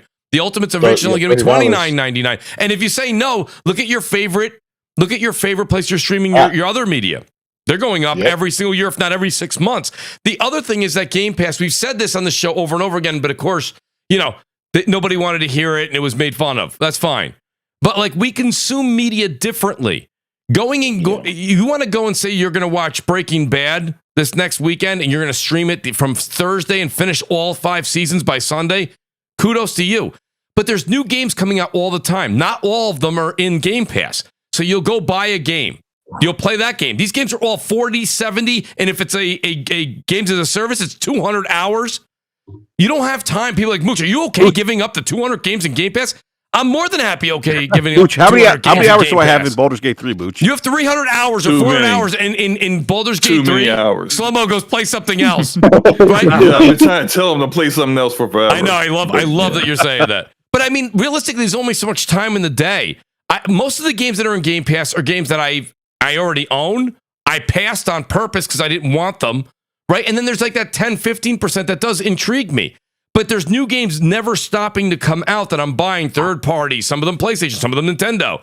And then it's like, okay, so I'm going to go play the game that comes out once or twice a year for Xbox that I can't wait to play. Why am I paying $16, $17.99 a month, soon to be $20 a month? And it's like, it'd be weird if they don't put Call of Duty in Game Pass, and I'll elaborate because I hear ya. The majority of people that are on Game Pass probably aren't really Call of Duty fans. So you would draw in a ton of new subscribers to Game Pass. Yeah. The people on PlayStation, they're not going to switch to Xbox to do that. They're still going to buy it. That's right. Right? Plus, you'd be adding it to Nintendo. You really are not losing anything by putting it on a Game Pass. You're going to grow. That might be the only thing that could grow your subscriber base and possibly some of your console base because people will go, oh, well, it's smart to do that. So I actually don't see why they wouldn't add that if they can, because I don't think it's really going to hurt anything on, I think what hurts Call of Duty is Call of Duty. You know what I mean? Yeah. Like whatever the case may be. Like, I mean, I think Modern Warfare 3 plays good online, but again, they dropped the ball with the campaign, and it's just like, they're getting judged on a much stricter scale these days. You know what I mean? Like back in the day, that probably would have been a 9 out of 10 rating from IGN, and now it's like a 5 out of 10. So, I don't understand. Like that game, to me, the whole reason that they bought Activision was for the mobile stuff because they want a mobile presence. But also, if you want to grow a Game Pass, like what is their plan? Because they clearly want to grow Game Pass, but people are buying, like, say, Pal World on Steam as opposed to playing it on Game Pass on Windows. Yeah. Right? Yep. So, I mean, although, 7-8 million people played it on Xbox, but it's like, I don't know. Microsoft's seemingly the only company that can have, like, the most popular game in the world and kind of flub it. I don't know. No. It's like, okay, look at this. Before PC, there's... I know there's, like, dedicated servers and stuff. No. On the PC community, they generally, like, lean more towards Steam than anything else, and they kind of shun... the majority of them, I'm not like this, but they shun the other launchers. And when Microsoft's history on PC is like never forgotten. It's like, you cheated once and they'll never let you, apparently never forgotten on console either. But it's like they will not even look towards the Windows Store or the Microsoft Store for Power World. And then it doesn't help that the version of Power World when it launched on X, it was an old build. It was trash. Yeah. It sucked. The game's kind of buggy as is, but the Steam version was way more stable. And that typically tends to happen. The Steam version is better, and people will just rather, I could have Game Pass and play it through there, but I'd just much rather spend $60-$70 on that game in Steam, own it, and then it also performs better. So that's kind of weird, but odd to me. I guess I don't know. Everybody I know played that game though, and like on Xbox, so it's like they're all like, you gotta play. I'm like, maybe when they get the servers into it and stuff like that, I don't know. Crap, like only 4 person. How long do you think? How long crap do you think that Xbox? You made it because you made a comment early on, and it was a lot of chatter going back and forth. But you gave a kind of a projection. Where do you see? So they're going to have their version of a mid-gen refresh is by removing the disc. That's all. And putting a 2 terabyte drive in it. 2 terabyte drive in it. Yep, and maybe an updated controller is also the rumor. So with the haptics and stuff like that, which is cool. Now, do you think we know that they're preparing something? The latest rumors that came out, again, I believe if Moore's Law is dead, is he said something along the lines of they were late to getting to AMD. They were shopping for something cheaper with Intel. Regardless, that's not even where I'm going. The delay doesn't really matter one way or the other. Do you see Xbox putting out another console What kind of console do you think it'll be, Crap? And then how long in the next generation will they stick with it? I think it'll be a bare bones console. I think, it's not going to have a disc drive. It's going to be a Series kind of a S? bare bones thing. Like they'll just do a one. No, it won't be an S. I mean, it'll be just like probably. It's not going to be anything special because listen, they went special with the Xbox One X and the Series X. Yeah. And this is another bad part of not having, not having a large install base. Most developers just port straight over from the PlayStation. So games aren't getting fully taken advantage of. This is also going to be a problem with the third-party developers. They're going to go, well, you guys are pushing Game Pass a lot. Selling a lot. If my game's not going to Game Pass, why would I bother putting it on your platform? This is like the thing that people don't understand. So I think Xboxes will sell poorly, continue to sell poorly, whatever they're at now. They probably won't sell much more than that. And how they were dropped down to 350, and which is the Switch, like a fucking Switch from 2017 is outselling it at the same price, and like and it runs games at like 12 frames per second. It's ridiculous. But so when you look at it and you look at like the next gen thing, I think that's really where you're gonna see them close up shop. They're gonna put out something that's gonna sell worse than a Wii U. Like it's gonna completely tank. And I don't say that as I want it to happen. I say that as who in their right mind, if both Xbox and PlayStation games are on PlayStation, who in their right mind would buy an Xbox? Like, I guess if you have a digital thing, but if you already have an Xbox right now, you're still probably be able to play all those games anyway. So you know what I'm saying? Like, it really makes no sense to do that. So, yes, King Scotto, you can ask anybody. Most third-party Xbox Series X games are ported from the PlayStation 5. They just port them over. They're not. So let me ask you this. So, okay, I get that. I get the third party aren't going to do it, but what about Microsoft's own first party? Why aren't they taking advantage of the power and the hardware?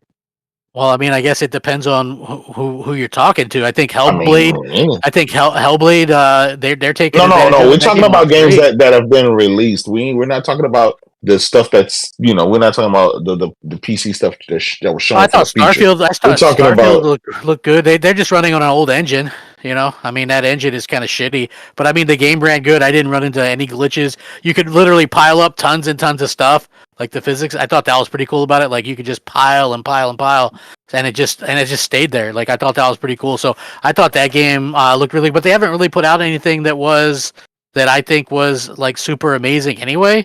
But if you look at stuff like some of the third party stuff does look good on there. Like I think Suicide Squad looks good on there. I think that Avatar game looks really, really good on there as well. So it's like they have a capable machine. Yeah. I think the answer, Jay, you might be looking for. I was just wondering. I'm just wondering. Nobody. Go ahead, Mooch.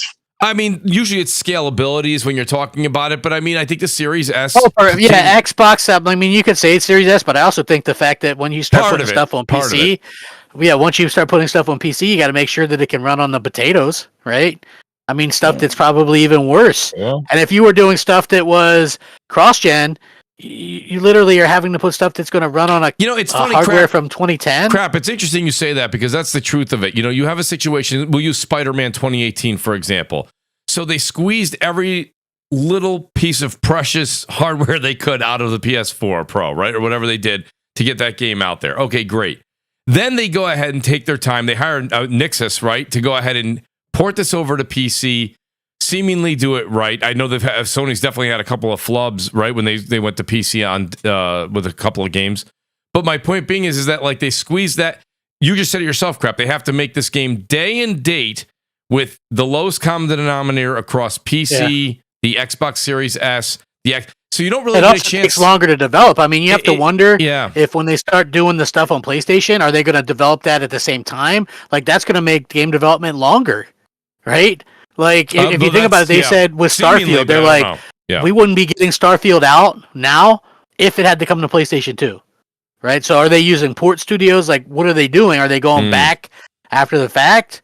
Like, I think that's something that you have to kind of look into or whatever. I don't know.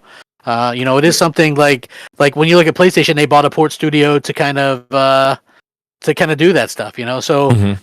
I think it depends, but if you're putting everything, like that's a lot of. They're like, oh, we're gonna put Gears. We're gonna put who the hell is porting all this stuff? That's a really good question because that would take a lot of time. It is. It's like who's when gonna it comes to when it comes to PC, the good thing about PC is that there is no like static metric. Like there is no, okay, here's the potato setting. You know, you put it on the potato build. It literally can be wherever you choose to be the minimum spec, which is why the guys who have potatoes, if you notice on Twitter, whenever a new game comes out and they post the PC recommendations, and then and then you guys with the potatoes is like, what the why is that why is the 3080 recommended? It's not optimized. It's not optimized. That's not an optimized game. No, you just got a shitty ass PC. Upgrade your PC, sir, or buy or build a new one. And so, like, literally, what it comes down to is, look, what did you design your game for? Whatever vision you had, forget the potatoes. Just say, this is whatever you need to run it, the minimum to run it, your vision, that's it. And then everything else, of course, is you're going to have your 4090s that are going to, you know, be amazing, and the 4080 Supers and whatnot, the 7900 XTXs. You scale that up, but the actual design of the game, like, that's mostly is going to be the CPU. Like, the GPU can be whatever. You could have like the textures on the lowest of low, or you could have that shit on super ultra. That doesn't matter. The CPU matters. And if someone is running around with a CPU from 2010, they should be ashamed of them themselves. That wasn't that you should not be trying to run modern games on that anyway. You need the upgrade. And that's what we're seeing now. Ever since the new generation started, we're seeing third-party developers, you know, Sony does it. Yeah, it was when Sony launches their games on PC, they not saying, hey, you can play this with your 1060. They like, bro, you better upgrade, because if you want to play Ratchet and Clank Rift Apart with a 1060, good luck, because you're going to get worse than PS5 frame rates. And so that is really all about just how are you going to release your game, and just being honest with the community. Hey, look, you want to play this? You better upgrade. Because, like, look, there's PC only games that do the Star Citizen. Yep. Ain't nobody trying. Star Citizen is a half a scam, and the other half it probably kill your PC with the settings they have. So it's just it all depends on the price. It's the crisis of this generation, right? Remember that? Can your PC run it? That's what it is. Which is wild, because it's using a modified version of the Crysis engine. Yeah, exactly. Which is part of the reason why it kills it. But look, Avatar looks amazing on PC. Yeah, it's some people it's some people who's turning them settings up, going into photo mode, taking a screenshot, and then putting it right back to low so they can play it at a playable frame rate, because they just can't handle it. So I got a couple. Jay, I got a couple super chats, and I do want to ask you as a question, though. I do have a question coming up, but I've completely, not on purpose, because we had such a good conversation, but we do have a lot of super chats here. Rob Jones says, double dose on the Mooch this week. #winning. Appreciate that, Rob. Thank you. Bobby Dobbs subscribed to the channel. Thank you, buddy. Really appreciate that. Danelle Brown, on my day off, you want to have a show. I could have been on the show. Shake my head, but great show. Listen to it tomorrow on my way to Vegas. Play little craps for me, buddy, will you? Thank you, Danelle Brown, the great Danelle Brown. Light X, he says, I don't feel bad for Xbox fanboys. You could see where Microsoft was going a mile away. I am buying all the Xbox exclusives. I don't rent games. So Light X apparently going to buy all these games on PlayStation. Make everybody happy. B. Carter is legit. He says, first, I would like to welcome all the bots to PlayStation Nation. J-Dub will have a very team-friendly deal ready. All are welcome, Tim Crap, and I don't know who he said, I don't know who Bootleg, but he said, and Bootleg. Shout out to Lord Metroid. He says, Nintendo has always dominated the handheld market. Xbox Freak 7, subscribe. Thank you, guys. Please hit that subscribe button. Hit that like button while you guys are all here. We got an outstanding almost 750, almost 800 people here tonight. Face 23 says, crap, Jim Ryan is retiring on a high note. Well, he is probably going out. He got his own cake and he had his own cookies there with his face on it. So yeah, he can enjoy his cookie and whatever. And his milk. Full Sweat Tryhard says someone needs to take away Aaron and X-Hawk's shoelaces. They're down bad. Keep an eye on those guys, will you? They're the guys in the chat. I'm legitimately worried. Thanks, Full Sweat. Appreciate that. Silent Merc says Phil just made things worse with that tweet. We're about to go there in a second, Silent Merc. That's where I'm going. Brandon Lewis says Xbox is going to end up going the way of Sega, being a publisher, putting games on all systems. Unfortunate. as it is. I miss the days of the 360. They're already doing that, but they're keeping the hardware because they want to keep Game Pass going. Like Game Pass will never come to PlayStation. It will never come to Nintendo. And the reason why is because Sony and Nintendo want to earn the sales for those third-party games, and Game Pass is built a lot on third-party day one games into the platform. So they'll never allow those games on their platform. They'll never allow that because Game Pass would be much more attractive than PlayStation Plus. On PlayStation, they would lose PlayStation Plus people. It would be crazy. So that will never ever happen. That's a good point. They really wouldn't do that. That's the crazy thing. So, like I said, if Microsoft were to stop Xbox, all those 20-some million Game Pass subscribers, they lose all of that revenue. And I'm sure a lot of them are played between PC and Xbox as well. So they would literally lose billions of dollars of revenue a year. I think they earned something like $4 billion a year off of Game Pass. So they would lose completely all of that. They would lose all the microtransactions, which I heard they get close to $1 billion from like the Fortnites and all. They get 30% of every microtransaction, every third-party sale. They get 30% of all that. They control the store completely. They would lose all of that, right? Like I don't see them. It's what they're doing is going to cost them all of that eventually. But I don't think that, like, at least for the next little bit, though, they're going to still try to. And then something will come up, and they're going to be like, "Oh shit, we fucked up." Like I think that's going to happen at some point. You know what I mean? I don't see how this isn't going to go over well at all. Like the memes are already. You might as well get in on them now, right? Because because it's going to be worse than the 2013 stuff. Like, go home, Xbox, you're drunk. Like Xbox, it's cool to hate Xbox again. It's 2013 all over again.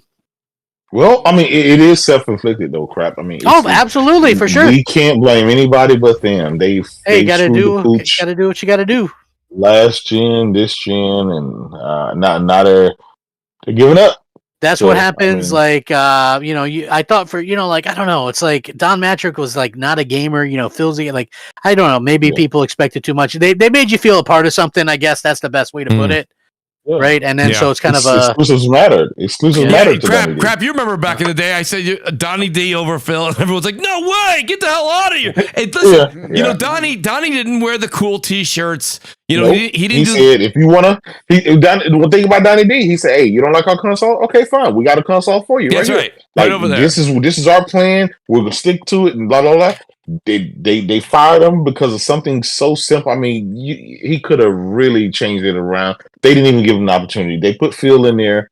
Sure, he removed the Kinect from the box, but it was downhill from there. They never recovered. And then guess what? This generation, they're doing worse than they did the Donnie D generation. So how can anybody say Phil was the man and he's done? What really has Phil really done for Xbox? And all the time that since 2014, what really has he done for Xbox? I think he helped save it to an extent. Well, that's just crap. It's kind of like crap. He delayed it into 20. He delayed it. Well, crap. It's kind of like saying, you got out of the trap room in the movie Saw, but you got to cut your leg and your arm off. Yeah, he did that, but to be honest with you, he went in and he saved it. He delayed it, and really this was Satya's plan.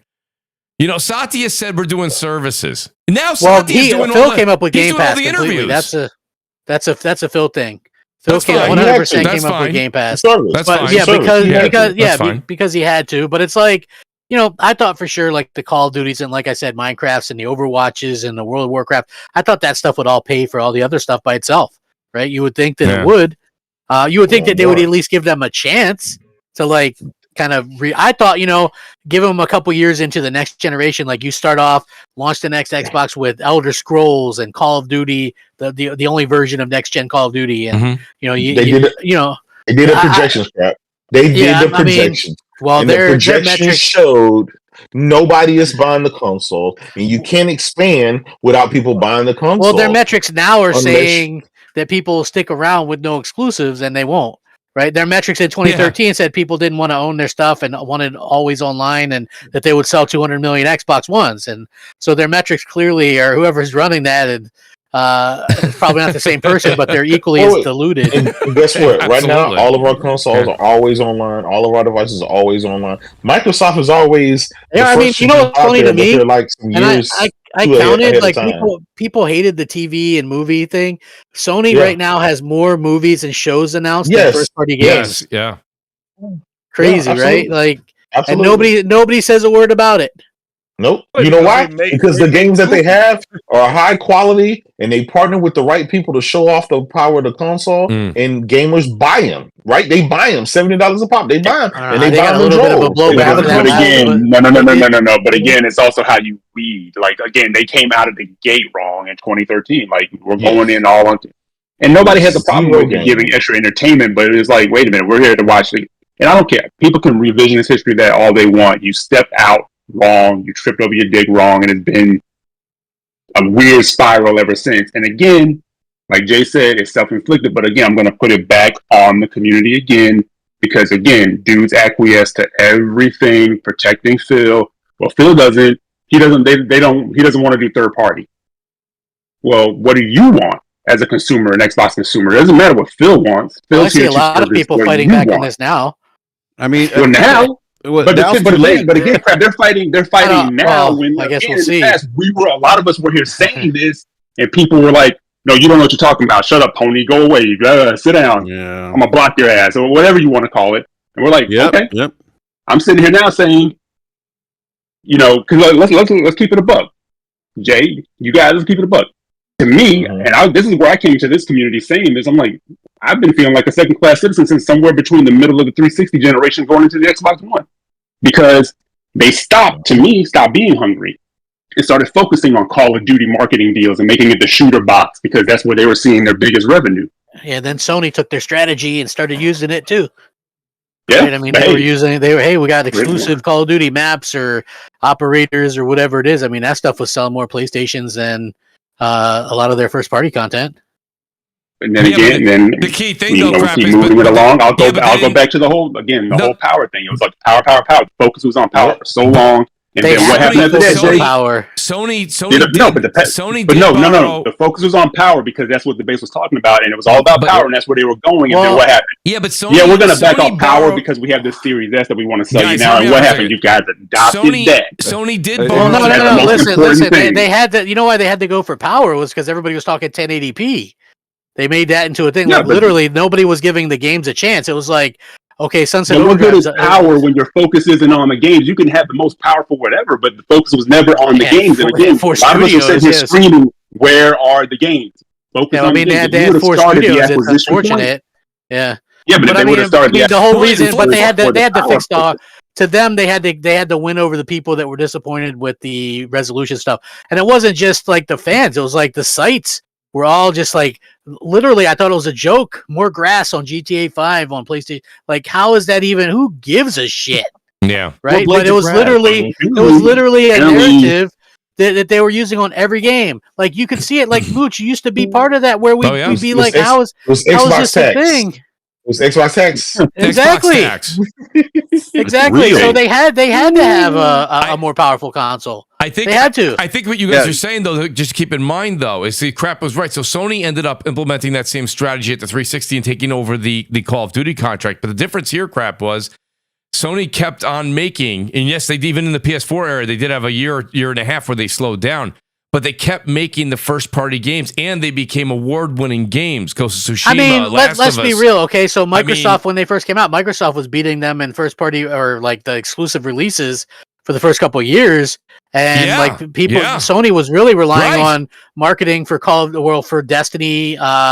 A lot of people thought that game was exclusive. Yeah, Destiny, Call of Duty, and indies. Yeah, absolutely. Remember how they were hyping up No Man's Sky? Yes. Even back in the day. Remember the do. We made fun of that, man. It was hilarious. No, you know what, Mooch? Though they got a lot of people on board. They earned some goodwill because of the latter part of the PlayStation 3 generation, going into the PlayStation 4 generation. Remember, The Last of Us released like year before? No, it released the same year, 2013. Same year? Yeah, there you go. Right before the right before the PlayStation 4 release. So yeah, and then they remastered it in 2014. Yeah, they're coming off that. They're coming off Uncharted. I mean, so there's a lot of momentum for them going into, and not that there wasn't for the 360 per se, but just from a games perspective. With 38 consecutive NPD wins. The Xbox 360 did like 38 weeks. Imagine that. Like, that's crazy to end the generation with 38 weeks. It's like where they really messed up was, and I know like we were going, oh, Donnie D would have been better, but Donnie D was pushing Connect and canceled a lot of hardcore games to go in favor of like the Kinect games and stuff, which was Rare working on Kinect games. No, you're right. But he locked down Titanfall. He locked down. I mean, he did do that stuff, but it was like a lot of that stuff that he was trying to implement, like the implement with Kinect, and it's like a weaker console that was $100 more expensive. Like you have to like be aware of stuff. Like I don't understand. Like I'm a nobody, but it's like you have to like how is it that or us like we can call this shit. And they're this $1 trillion company, and they're too stupid to see it. I said this to BRAP earlier today when he tried to get my blood pressure up. Crap, that's exactly what I said. I said I don't sit here and pretend to say that I've been in the business for 25 years, like Phil and his staff. But how is it week in and week out? Many people, forget Crossfire, forget this show. Many people have been saying this. How do they not know this information? Is it just because they're ignoring it? Is it because they're more concerned about pushing the agenda of service? I don't know. I mean, I see all this, dude. But before they announced, who's talking? No, I said we'll never know till they write a book. Go ahead, Crap. So before the Xbox 360, the Xbox One was even announced, this guy named Adam Orth, who worked for Microsoft, started going online trolling people because there was rumors that it was going to be always online. And he's like, "Well, who cares? Everything's always connected. You're a crybaby, blah blah blah." You know what I mean? And that guy ended up getting fired, and like they should have been able to see. They should have been able to see from that the people's reaction. Like people should, I'm sure that they thought that maybe there wouldn't be much reaction at all from people. And then people go, well, it's just Twitter people or whatever. Dude, this news was on the regular news, right? That their games are going, like even on Twitter, like the movie places, the Simpsons thing that I follow, they were retweeting it and talking about, like everybody was talking about this, right? Like, so it's not just a few Twitter people or whatever. This is like the people, like they're going to see a drastic decline. Like people, I seen it today, man, trading in their stuff, trying to get ahead of that stuff while it's still maybe worth something, I guess. I don't know, but it's like, I think that maybe that's, kind of is what it is, but it, it's crazy. And they've kind of worked their fans into a fervor. Like I said, like they were friendly with them and all this. Look at PlayStation, man. They treat their fans like shit. Don't talk to them. Don't announce anything. Don't do anything. And their fans love them. But it's like, I'm looking for them this year, buddy, and I don't see any. Listen, I got a bunch. You just got your eyes closed, right? I'm looking, man. Where's the first party at? There's something I want to just comment on real quick because I just saw this on Twitter. Z Huge about parasocial relationships, corporations. Like that does need to be that's a conversation that needs to be had. I agree with Z Huge, by the way, because that's a really, you're seeing that come to light here on Twitter with some of the fan reaction, and I thought that was a great tweet. By of course, it is. We all had Scorpio in our thing. They were, like they were doing a good job of making people think it was them versus the world, and like they did. Yeah, but no one should be having parasocial relationships with corporations. Though corporations never have your well-being and like they only care like Eric says all the time, like their one job is to separate you from your wallet. Microsoft, Phil doesn't care about you. Phil's never cared about you. Like he may have maybe met some friends online here, interact with some gamers, but at the end of the day, he reports to the shareholders. That's who he cares about. Yeah, like he doesn't care about us. Maybe what happened is they just spent too much money flying people out and whining and dining, and they went over budget or something. I don't know. No, they had with the gentleman from the police out there. What was his name? Sting. Sting was performing. Yeah, Sting. Just before. Right after they laid off 10,000 people. Here's a couple. Hey, Mooch, I'm gonna get going. Hey, Jay, we can pancake breakfast on the budget. Crap, I appreciate you being on tonight, buddy. I really do. I tried to stay almost 2 hours. I know you did great. Hey, Crap, are you still drinking the Mountain Dew? Yeah, a lot. You'll get it. Now you're getting Crap's blood pressure up. Yeah, it hasn't been a great couple of days, I guess. So, Crap, I appreciate you coming out. Crap, come join us on the PC side, Crap. I will never. You're not I will never game on a PC. No. Never. No, you'll see him wearing a PlayStation. You'll see Crap wearing a PlayStation T-shirt on one of our summer shows before you see him on PC. That ain't happening. I mean, listen. Like I said, nothing changes for me for the short term. No, but I would be hesitant to buy something. I want to hear what they have. I mean, and again, why would I believe them? So no, Crap. We'll see. That new Xbox is DOA, Crap. For sure. Yeah, I'd be surprised if it sold 10 million. To be honest, with you. I'd be shocked. I'd be shocked.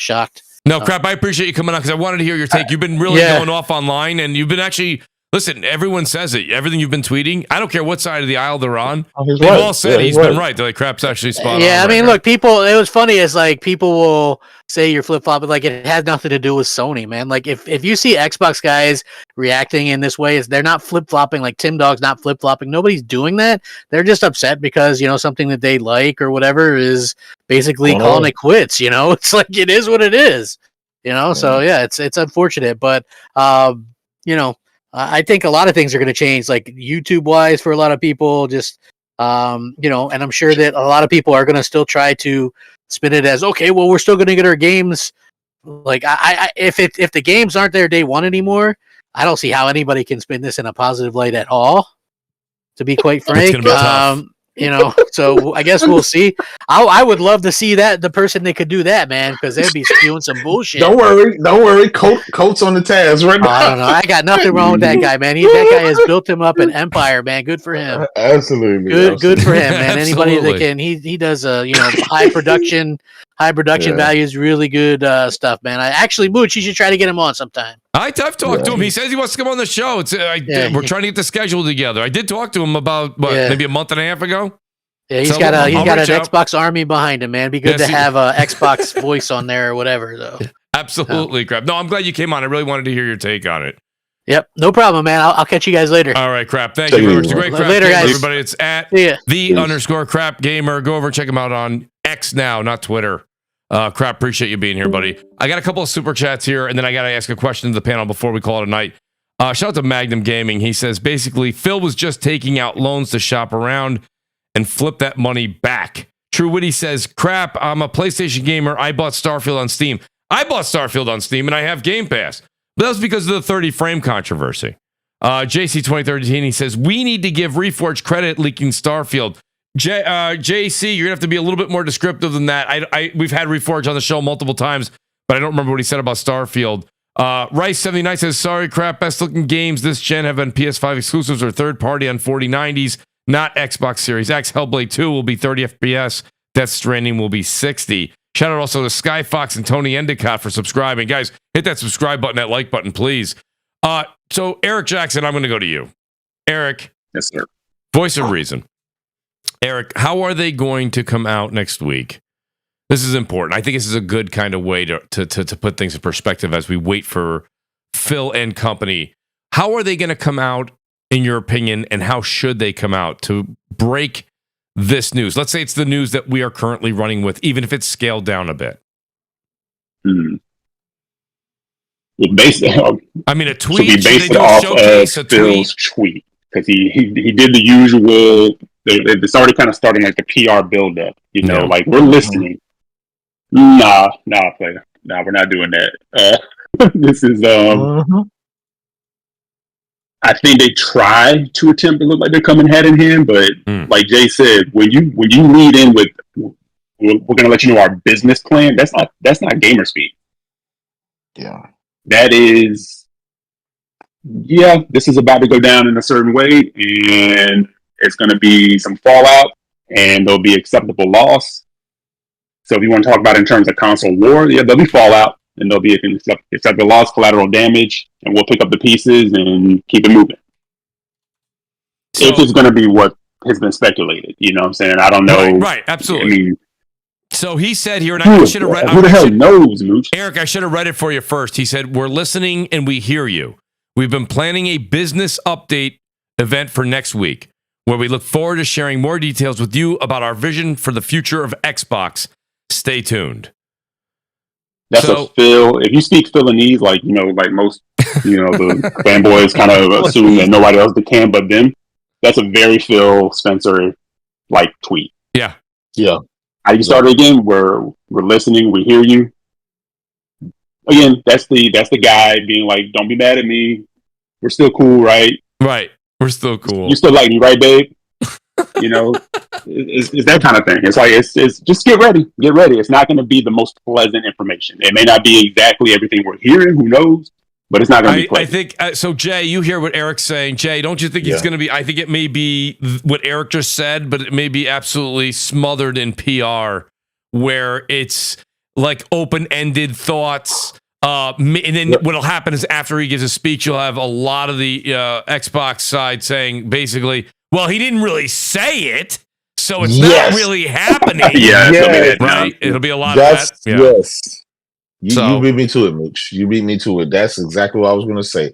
He's going to word it and spin it to where it gives hope to the people that it shouldn't give hope to.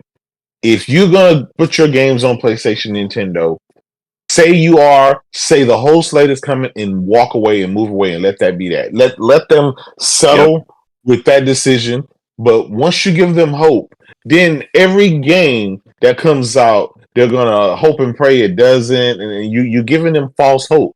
And Phil knows his base; he knows what they want, and I honestly think it's out of his control. I think it's a Satya and a Tim Stewart. You know, it's the head of Microsoft. It's not even an Xbox thing. And so I'll be honest.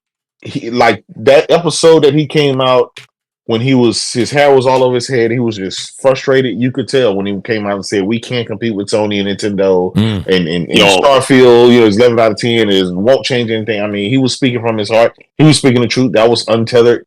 Yes. Phil needs to come out the same way. Just be honest. Stop lying. Stop spinning this shit. These people consider you their friends. They look up to you. They wish you happy birthday. They break bread with you and all this other shit that comes out.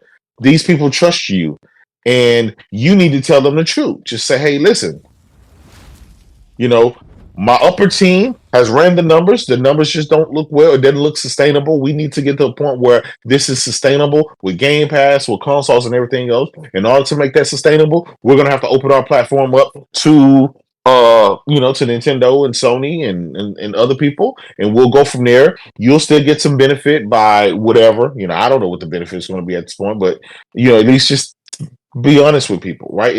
He may say, hey, listen, we still plan on being in the hardware space. We still plan on, having other consoles and stuff like that. Things may change in the future, and I'll let you know if they do change. But just be fucking honest, right? Yeah. Everything we see on Twitter that's leaked and came out, it's 100% true.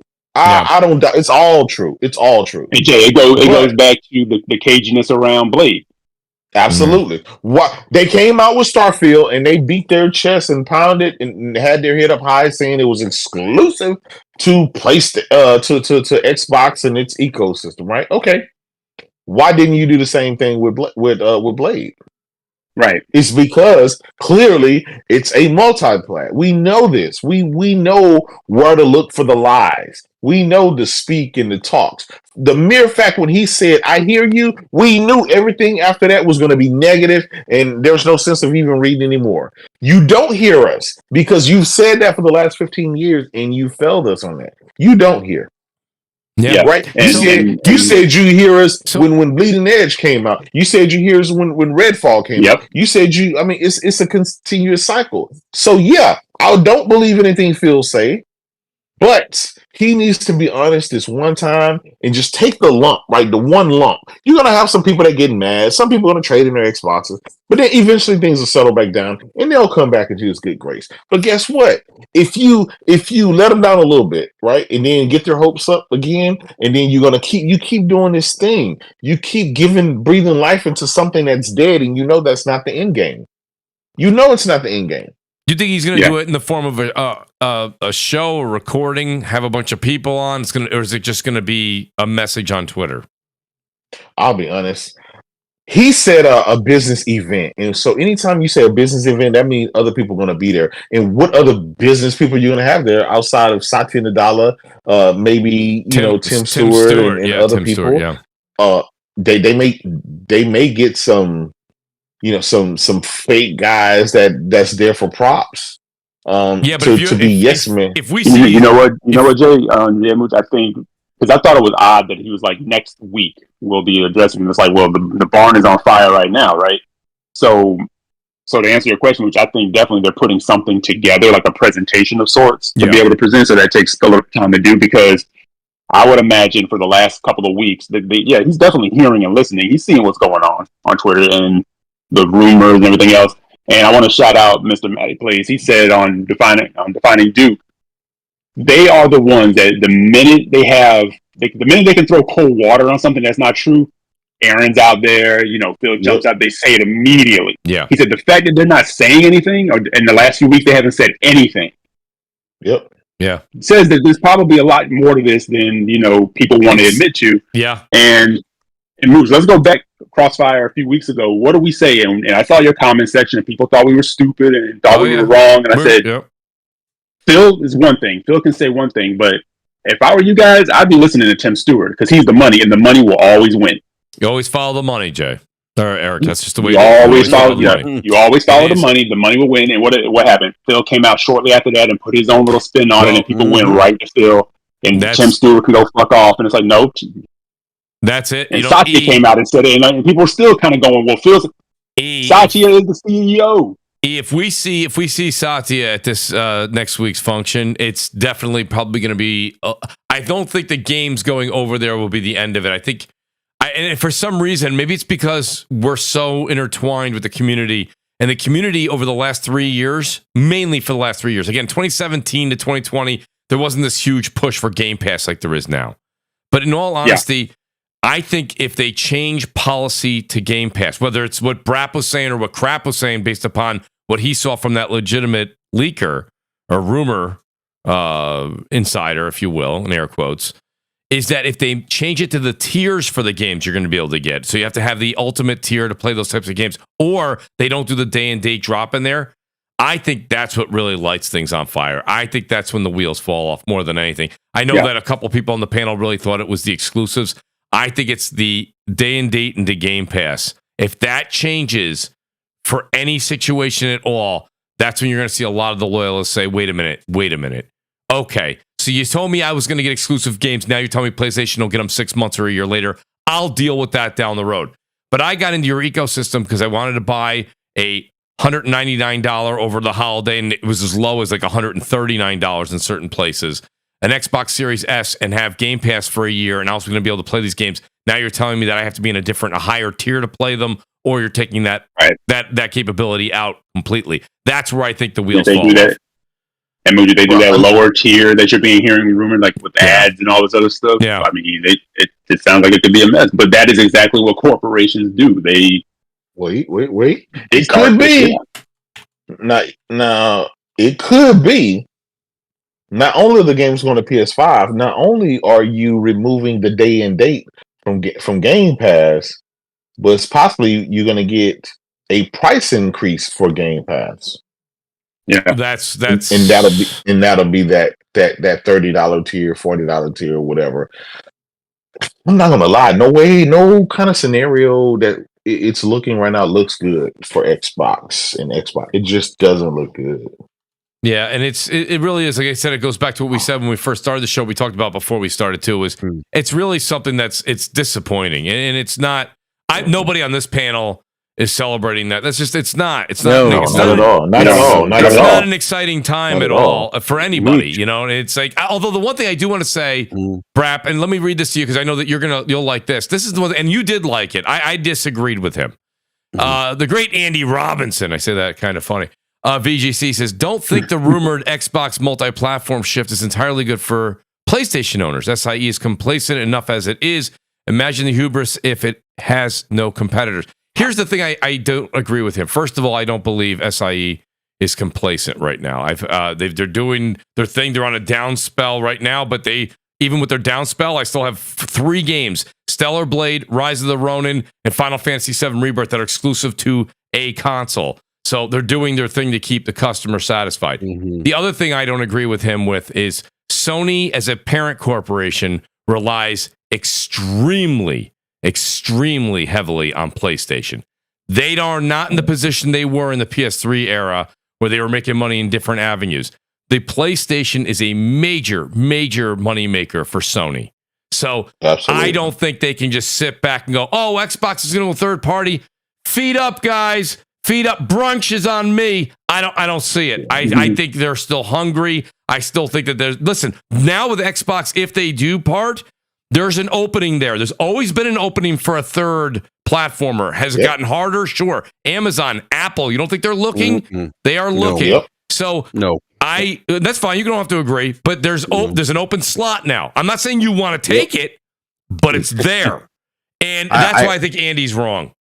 Apple will be the biggest person because they already own everything. They already have the users. They already have a Apple TV and iPads and stuff where they have, fucking Death Stranding on your iPad and your tablet and all the next generation games with ray tracing or on the phones and stuff. All they need is, they make their own chips, right? They could easily come in and listen, say what you want, but they have the money to match Microsoft and to actually do that. They are one of the biggest, if not the biggest gamer, if you want to include the mobile stuff. They are. I think what Andy is referring to, he's referring to the old school tactics, right, BRAP, back in the day. Well, no, it's not just a Sony thing. This is something that. Hey, BRAP, I'm sorry, I didn't mean to cut you off. Hey, Mooch, I got to run, bro. Okay, Eric, thanks for being here. Take it easy, Jay. Yep, no doubt. Appreciate you guys it, later. All right. Thank you, Eric. Yep. Yeah, this is something that applies to industries where you don't have competition. It's just not a. I know Andy's talking about SIE or PlayStation, but generally speaking, though, this is something that applies across the board. Something that Logic and I were discussing this morning, and he likes to always talk about the laws of economics and supply chain. That's what Andy's referring to. When you don't have competition in any market, and this is why we have things like antitrust. This is why we have the FTC. And if you go to the FTC's page, they spell out the detriment of no competitors in a space. That it always leads to higher prices for consumers. And now I'm not saying that Sony's going to go out and charge you an additional $500 on top of what they're charging for PlayStation right now.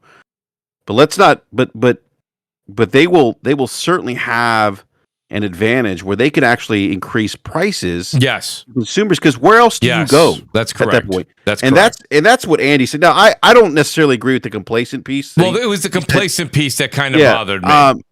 But what I'm saying is just in general, like, and this is and so when we talked about how we were against mass consolidation in the industry, that's part of that. Less suppliers in the market equals less choice for consumers. That's right. And so I think that's the part that I liked. I agree with his complacency thing. And so for those like doing victory laps and saying, "Oh, this is going to be great," like if there's no Xbox, and I know people are like, "Well, BRAP, what about Nintendo?" I understand that Nintendo is not a one-to-one competitor to PlayStation. Like, this is the other piece that people don't understand about the gaming industry. Yes, do they make video game consoles? Do they make video games? Yes, that's where the similarities end. Different consumer base.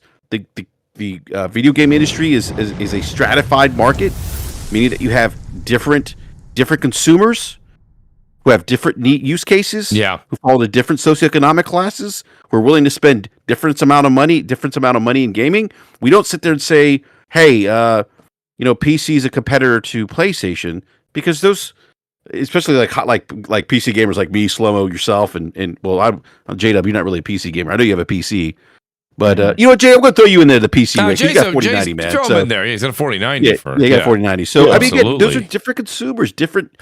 We are not the same. I like where you're going with that, BRAP. I do agree with you. I mean, competition is important in all caveats of business. So I agree with you. And but don't forget, Microsoft. Let's also say this: Microsoft, as far as a platform, may be going under some major construction after next week's announcement. Yeah. But Microsoft and Xbox, the publisher, and for the foreseeable future, they're still going to have some hardware. It may not be the hardware that dedicated hardcore gamers want to buy, but they're still going to be out there. Now, do they pose the same competition? No, because Xbox looks like they're seemingly wanting to work with PlayStation and Nintendo to make money.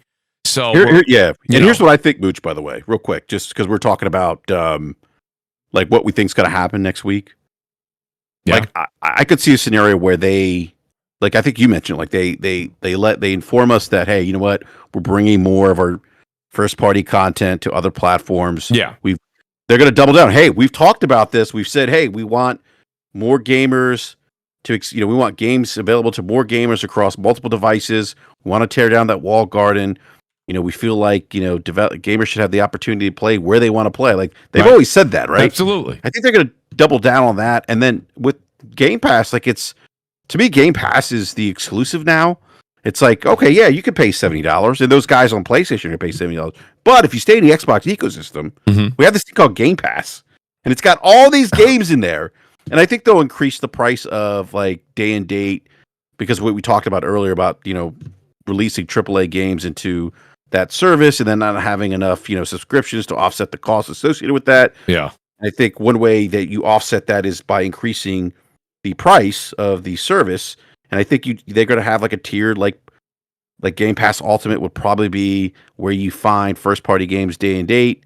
And then anything below that will be like, like the, I don't want to say bare bones Game Pass, but the Game Pass where you wouldn't have the day and date as a feature set. You would have access to the library games. And there may be even a tier below that where it's cheaper. You get some access to games. So that wouldn't surprise me if that's their approach, and they kind of doubling down on Game Pass kind of being the exclusive. I hope that makes sense. Like, hey, while we're giving these games to Nintendo and PlayStation, our Xbox consumers are still getting the best value in gaming. Yeah, and that may be exactly what we hear. Shout out to the great WoolleyGamer. He says, we've been saying this will happen for years, Mooch. In air quotes, he says, influencers have been placating and evangelizing as corporate megaphones to their subs.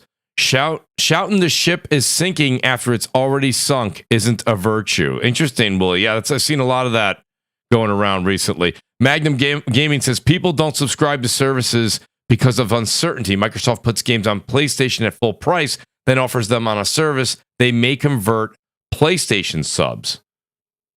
I'm not sure. I thought you were saying basically Microsoft being so uncertain with how they're going to put their games and where they're going to put their games if they're on PlayStation and full price, that they would maybe go back and still retain an Xbox and have Game Pass. I'm not sure. It goes back to what J-Dub said. Jay, you were talking about this about 40 minutes ago when you said it's the games and it's the quality of games. That's the thing that a lot of people keep bouncing around. And I try to exclude. This is where I used to do this years ago. I don't do it now.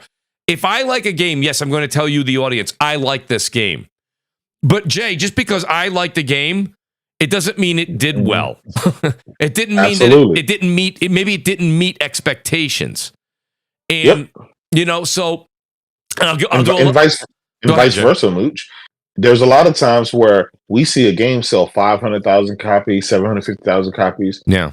And that was more than the expectation that the developer or the company thought it would make. And so it's we saw that a lot of times. Yes. And to us, when you look at games like let's say Street Fighter 6, right? It's on any and everything, all the platforms and everything. And I can't remember how many copies it sold, but I'm just using a scenario. Let's say it sold 3 million copies. We may look like 3 million, okay, but that it was on every platform. But then when you see a Sony exclusive sale like freaking 20 million copies, you'll be like, whoa, that's crazy. And that was only on one platform. It depends on the developer, how much money they put in and how much did they expect on whether it did good or bad. That's right. We know Square Enix, they're known for selling a bazillion copies, and they'll still say, we thought we could do better. That's just their MO, right? They always say that they try to push harder and stuff like that. So it just really depends. It does, but there is a quality thing, and that's why I try to tell crap. Sure, you can say that this game or that game because it's not your cup of tea. But if X amount of people bought it and it was really received, even if it got a low Metacritic score, it was well received and people still talking about it. Does it really even matter? It's getting a sequel. Yeah, we talked about this. This is still an outlier. We don't know this, Jay. We talked about it last Thursday. I said, Jay, what's the deal with this holiday? What's PlayStation going to have for their big holiday game? We don't know yet. That's the thing. Yeah. They're still tying up all these third-party deals that keep the console relevant for many of their gamers, many of their consumers. We haven't even seen any of their big boys. We don't even have their concepts yet. So they've been working on these things for 3 or 4 years. So when they show them, I would expect that they show them and they either come out 6 to 12 months after they're being showed. That's just my assumption. I could be wrong. I have no problem being wrong. But when it comes down to it again, like I'll give you an example. We'll do a plug here while we still have 500 people here. Me and J-Dub, and there may be 1 or 2 other people joining us too. I got to talk to Jay behind the scenes, see what he wants to do. Right now, it's me and J-Dub. When we get done with CrossFire on Thursday, yes, CrossFire will be Thursday at 7 p.m. Eastern. As soon as we finish that, we're going to take a half-hour break. we're going to pour ourselves a gentleman's drink, Jay, and then we're going to sit down and we're going to play some Helldivers 2 on Twitch. Me and Jay will be streaming it together. And Jay, that's a game, like I said, am I like eagerly anticipating that, like The Last of Us Part 3? No. Ooh. No, but at the same time, this could be a fun game that gets me to what? It gets me to Rise of the Ronin. And then that game gets me to Stellar Blade. And then that next game gets me to Hellblade 2. But like Sony's doing a job of filling the gaps in as a consumer. Last year we had Forspoken, and you guys can laugh if you want, that's fine. But there was Forspoken, there was Final Fantasy 16, and Spider-Man. This year you've already got, right? I mean, they had the Last of Us. Have the list of all of the games. Last of Us Remastered. I'm doing this off memory. Last of Us Remastered, Last of Us 2 Remastered. And then you've got Grand Blue Fantasy. Then you also have the games I just mentioned, which are going to be Rise of the Ronin, tomorrow. Foam Stars is tomorrow. I'm going to be on that. Hellblade, or part of Hellblade. Hellblade's in May. I'm sorry. But you have Helldivers 2, and then you have Rise of the Ronin, and then you have Stellar Blade. Final Fantasy 7 Rebirth. That's right, end of February. End of this month. So like there's those games that I just mentioned, the single player ones are going to be easily 30, 40 hours. And then you've got the replayability in Helldivers 2. Foam Stars, if you like it. I'm going to try. I didn't try the demo. So I'll try it out when it comes out tomorrow on PS Plus. Why not? But my point is they fill that gap, Jay. And and now the quality, that's still up for interpretation. We haven't played them yet. But if Helldivers is a fun game, okay game, I'll say it's fun, it's okay. Wasn't great. I don't know. Maybe I'll love it. I have no idea. I know what I saw in the previews. It looked good. The only thing I heard about Helldivers 2, Jay, that's a question mark, is not will we have fun Thursday or the Thursday after. The question was the content. Is there enough content there for 4 to 7? Right, 4 to 7 Thursdays after. Right. Yeah, absolutely. Well, according to the developers, all the post-launch content is free, so you'll never have to spend a dime. That's right. They got mechs coming, they got vehicles coming, they got so much content coming. Again, if you take their words for it, this is them. This is what they're tweeting out, and they're saying on how they're going to support this. And listen, if you don't have to sit around like Halo, right, and wait 4, 5, 6 months, half a year, maybe a year for an update, then that's something that can keep you going, right? We may, and then the levels are procedurally generated. Yep. So they are constantly changing and stuff like that. Yeah, constantly changing. Yeah. And so in a world, there's like 16 people in the world. So multiplayer online, there's 16 people in a world doing all of these stuff to try to tackle the same goal so they can go to the next planet and stuff like that. So it looks like it's a lot of bit content that's in there that's going to keep us going, but they're going to keep refreshing it with stuff, additional weapons and all kind of drops. And I mean, so we don't know. I'm not saying, hey, this thing could die in 3 days. I don't know. But if it does go right, this could be a big win for Sony, especially for a company that doesn't have too many multiplayer games, or at least live service games. They're banking on it. I hope that they do well, but we'll see. Like I said, the jury's still out. I do want to say that, guys, go over, please. Same as here. I tried to make everything as easy as possible, whether it's Twitter, X, if you will, now, Twitch, or here it's Mooch TV, M00CHTV. It's MOO, drop the O's for zeros, CHTV. Go over and follow me on Twitch, too, as well, because we're going to have a great showing this upcoming Thursday. We're going Crossfire, taking a half-hour break, and then going right into Helldivers 2, which I think is going to be a lot of fun. And believe me and Jay, we'll keep you guys entertained. Just take my word for it. That being said, guys, I want to say thanks to everybody here. Thanks to J-Dub. J-Dub has been on the podcast circuit all day long. So much respect to Jay for doing what he did and guesting on everyone's show. Jay, thank you. Mooch, you should have. I got a J-Dub story. I called J-Dub. I was like, and I was telling him the news, and he had no idea what happened. No, BRAP actually, I want to say I was asleep or something, and I woke up or I can't remember what happened. And BRAP sent me, I was like, what happened? I knew the stuff that happened early in the day, but every single day it was like some breaking news. Every 30 minutes to an hour, it was something new coming out, some new game coming, or something else crazy. And I was like, wait, what the hell? And BRAP sent me that. I was like, oh my God, I've been missing out. And I got instantly on Twitter, and then all of a sudden, all the podcast people, were calling me, "Hey, jump on here and there."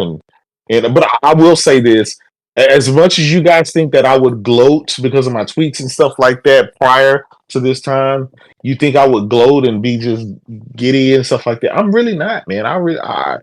There is a sense of like sadness, not for Xbox per se, but really kind of like for the diehard guys. I mean, a lot of those guys are my friends, like Tim Dog, Post Up, all those, in Uni, all those guys that, and it's like, these guys have worked so hard. They've spent all this money and they've supported Xbox and they've been there to the events and they really bleed green. Mm-hmm. And then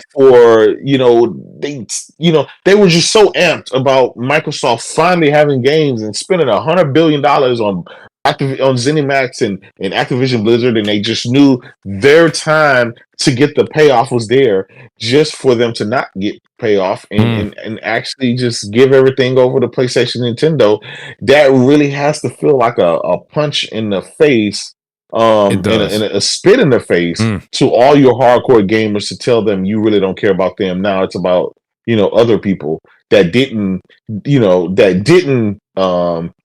ride for you when you didn't have games, when you were down and when you were at your lowest point and stuff like that. And I'll be honest, Phil is going to get his ass whipped.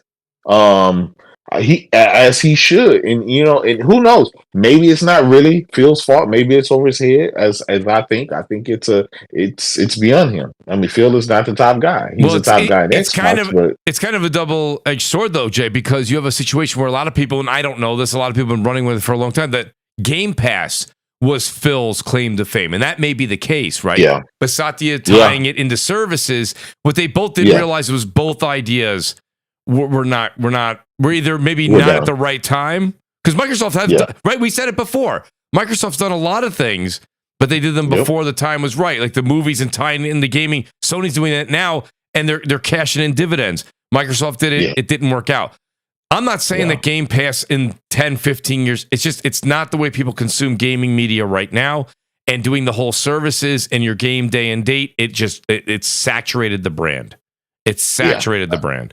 And that's why PlayStation has come out not once, not twice, how many times? A half dozen times now, and said, we are not going to do day and date.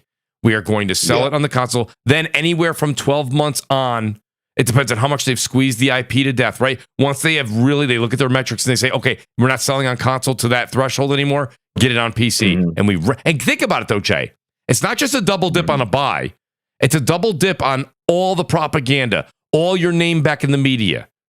Even if it's for a week, it brings Spider-Man back to the top. It brings God of War back to the top. It brings Last of Us Part 2 is going to be coming on PC back to the top.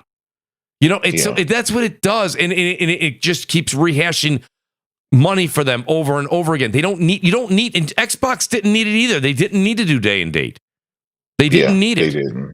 They really did not. Or they could have staggered it 6 months, 12 months. Yeah, I think at the time, Mooch, I think they were desperate and they were just throwing anything at the wall that could stick and that could tie the guys over until they found out an actual plan. And then I started thinking, first thing come to mind is Satya's he has to be just fed up with not having a real plan and just wasting money, because they had been wasting money. I mean, well, that's it. We had Jay, you've been listening to the show. We've had people, BRAP remember this. We had people on the show that are in the know, and they were on the show and they said, Mooch, what you need to understand is they can afford to play the long game. They can go forever. Yeah. I said, listen, said, I've never hung out with any trillionaires. So I said, I don't really know. But I said, the one thing I know about people that have a lot of money, they hate losing. They hate losing money. You know? Oh, absolutely. Right? Everyone hates losing it, but trust me, these guys, boy, when I say they hate it, they loathe it. And you see the loss column, Jay, year after year after year after year after year, and no comment for 2 years now almost on the subscription-based numbers going up, or nothing enough to like blow your trumpet, right? So the numbers aren't there. You see the Xbox One, which was seemingly the worst generation Microsoft ever had, is now outpacing the Series consoles. And I know that's VG Tech, but that's all we got. Yeah. Or VG Charts, pardon me. A lot of those are retails, and until Microsoft changed that, I mean, they have numbers. They know how many Best Buy sold. They know how many Walmart sold, and I mean they know the numbers. And in the UK, I mean it's even worse. And it's crazy, Mooch, because the PS5 is competing not just against one current gen console, but two. You're getting stumped out when you have two opportunities. That's it. That's it. Everybody was right. They can never outdo Sony and Nintendo. Well, when you have a console that's for sale at $199 for the better part of the year, and you cannot beat a $499 console, well, I mean the writing is on the wall at that point. You've done the value proposition on hardware, and you've done the value proposition on software, right? Giving the games away for $9.99 a month. I mean, heck, Jay, they were it was $1 for a long time, a 3-month trial period or a year, whatever it was, for $1. They matched your 12 months or your 24 months of gold you had, and they still didn't crack over the 30 million mark. So, you know, and I understand that was a while ago. I'm not bringing the dollar thing up again, but like that's the whole thing when it comes down to it, Jay. It really does. It's so it'll be. I'm like super enthralled to hear what Phil's got to say in his team next week. I can't. I don't think it's one announcement. I think it's a variation. The only thing I hope it's not is I just hope it's not one of those open-ended PR discussions where, you know, everyone's going to say to us for the next 3 weeks, well, he didn't really say that. That's not what they said. You know, and I'm like, you know. I hate to say it. Dudes, the diehard dudes, they're going to say that anyway. They refuse. They're the diehard guys. They refuse. They'll go down with the ship. It's in them. It's the cognitive dissonance. Their brain just cannot fathom the reality that Xbox didn't do what they thought it was going to do. So, no. It's sad. It really is sad. It really is. It's wild. Shout out to King Thrash Gaming who stopped in here. He's been saying for a long time Xbox was going third party. Shout out to Thrash and the Roundtable. Good to see everybody here, guys. I know it's a Monday night. I did this with like absolutely no advertising. I literally got on at noon today and said, hey, we're going to do Crossfire. And to have almost 800 people here means the world to me. Love doing this week in and week out. Thursday, we're back. We're going to be doing Thursday, 7 p.m. Eastern, Crossfire. And then, like I said, Twitch.tv, Mooch TV. Go over there and check it out. We're going to be doing Helldivers too, me and Jay. Maybe even have a couple surprise guests popping on to do some commentary while we're playing. The great Basement Radio Arcade Podcast, BRAP! Did we lose BRAP? Great show, Mooch. Oh, thank you, BRAP. I didn't know. I was going to say, I would have done the plug for you, but Wednesday night, it's coming up. Yeah, Wednesday night, BRAP Basement Radio Arcade Podcast on YouTube. We'll be back this Wednesday at 9 p.m. Eastern Time. And Mooch, I think, are you joining us this week? I think so, right? That is the plan. Yeah. That is the plan. I would say yes. So we're going to have a great week, BRAP. We've got BRAP on Wednesday night. We've got Crossfire Thursday at 9. Then we're going to do Helldivers 2 right afterwards. I see Paolo out there. Guys, go over there later, right after this show. Go over to twitch.tv and subscribe. I know it's hard to get a lot of YouTubers to go over to Twitch, and I understand. And Twitch has had some bad press. But I'm not going to lie to you. I have everything set up on Twitch. Mm-hmm. And even with everything set up, it still takes like 15 minutes to get... You guys don't realize that these streamer guys that do this stuff, I think it's insane what they do. Like you have lights you got to turn. Yeah, you know this. You were on camera all day today. Yeah. It was like you were on CNN, man. You were on Fox, you were doing everything. Hey, Price is Right.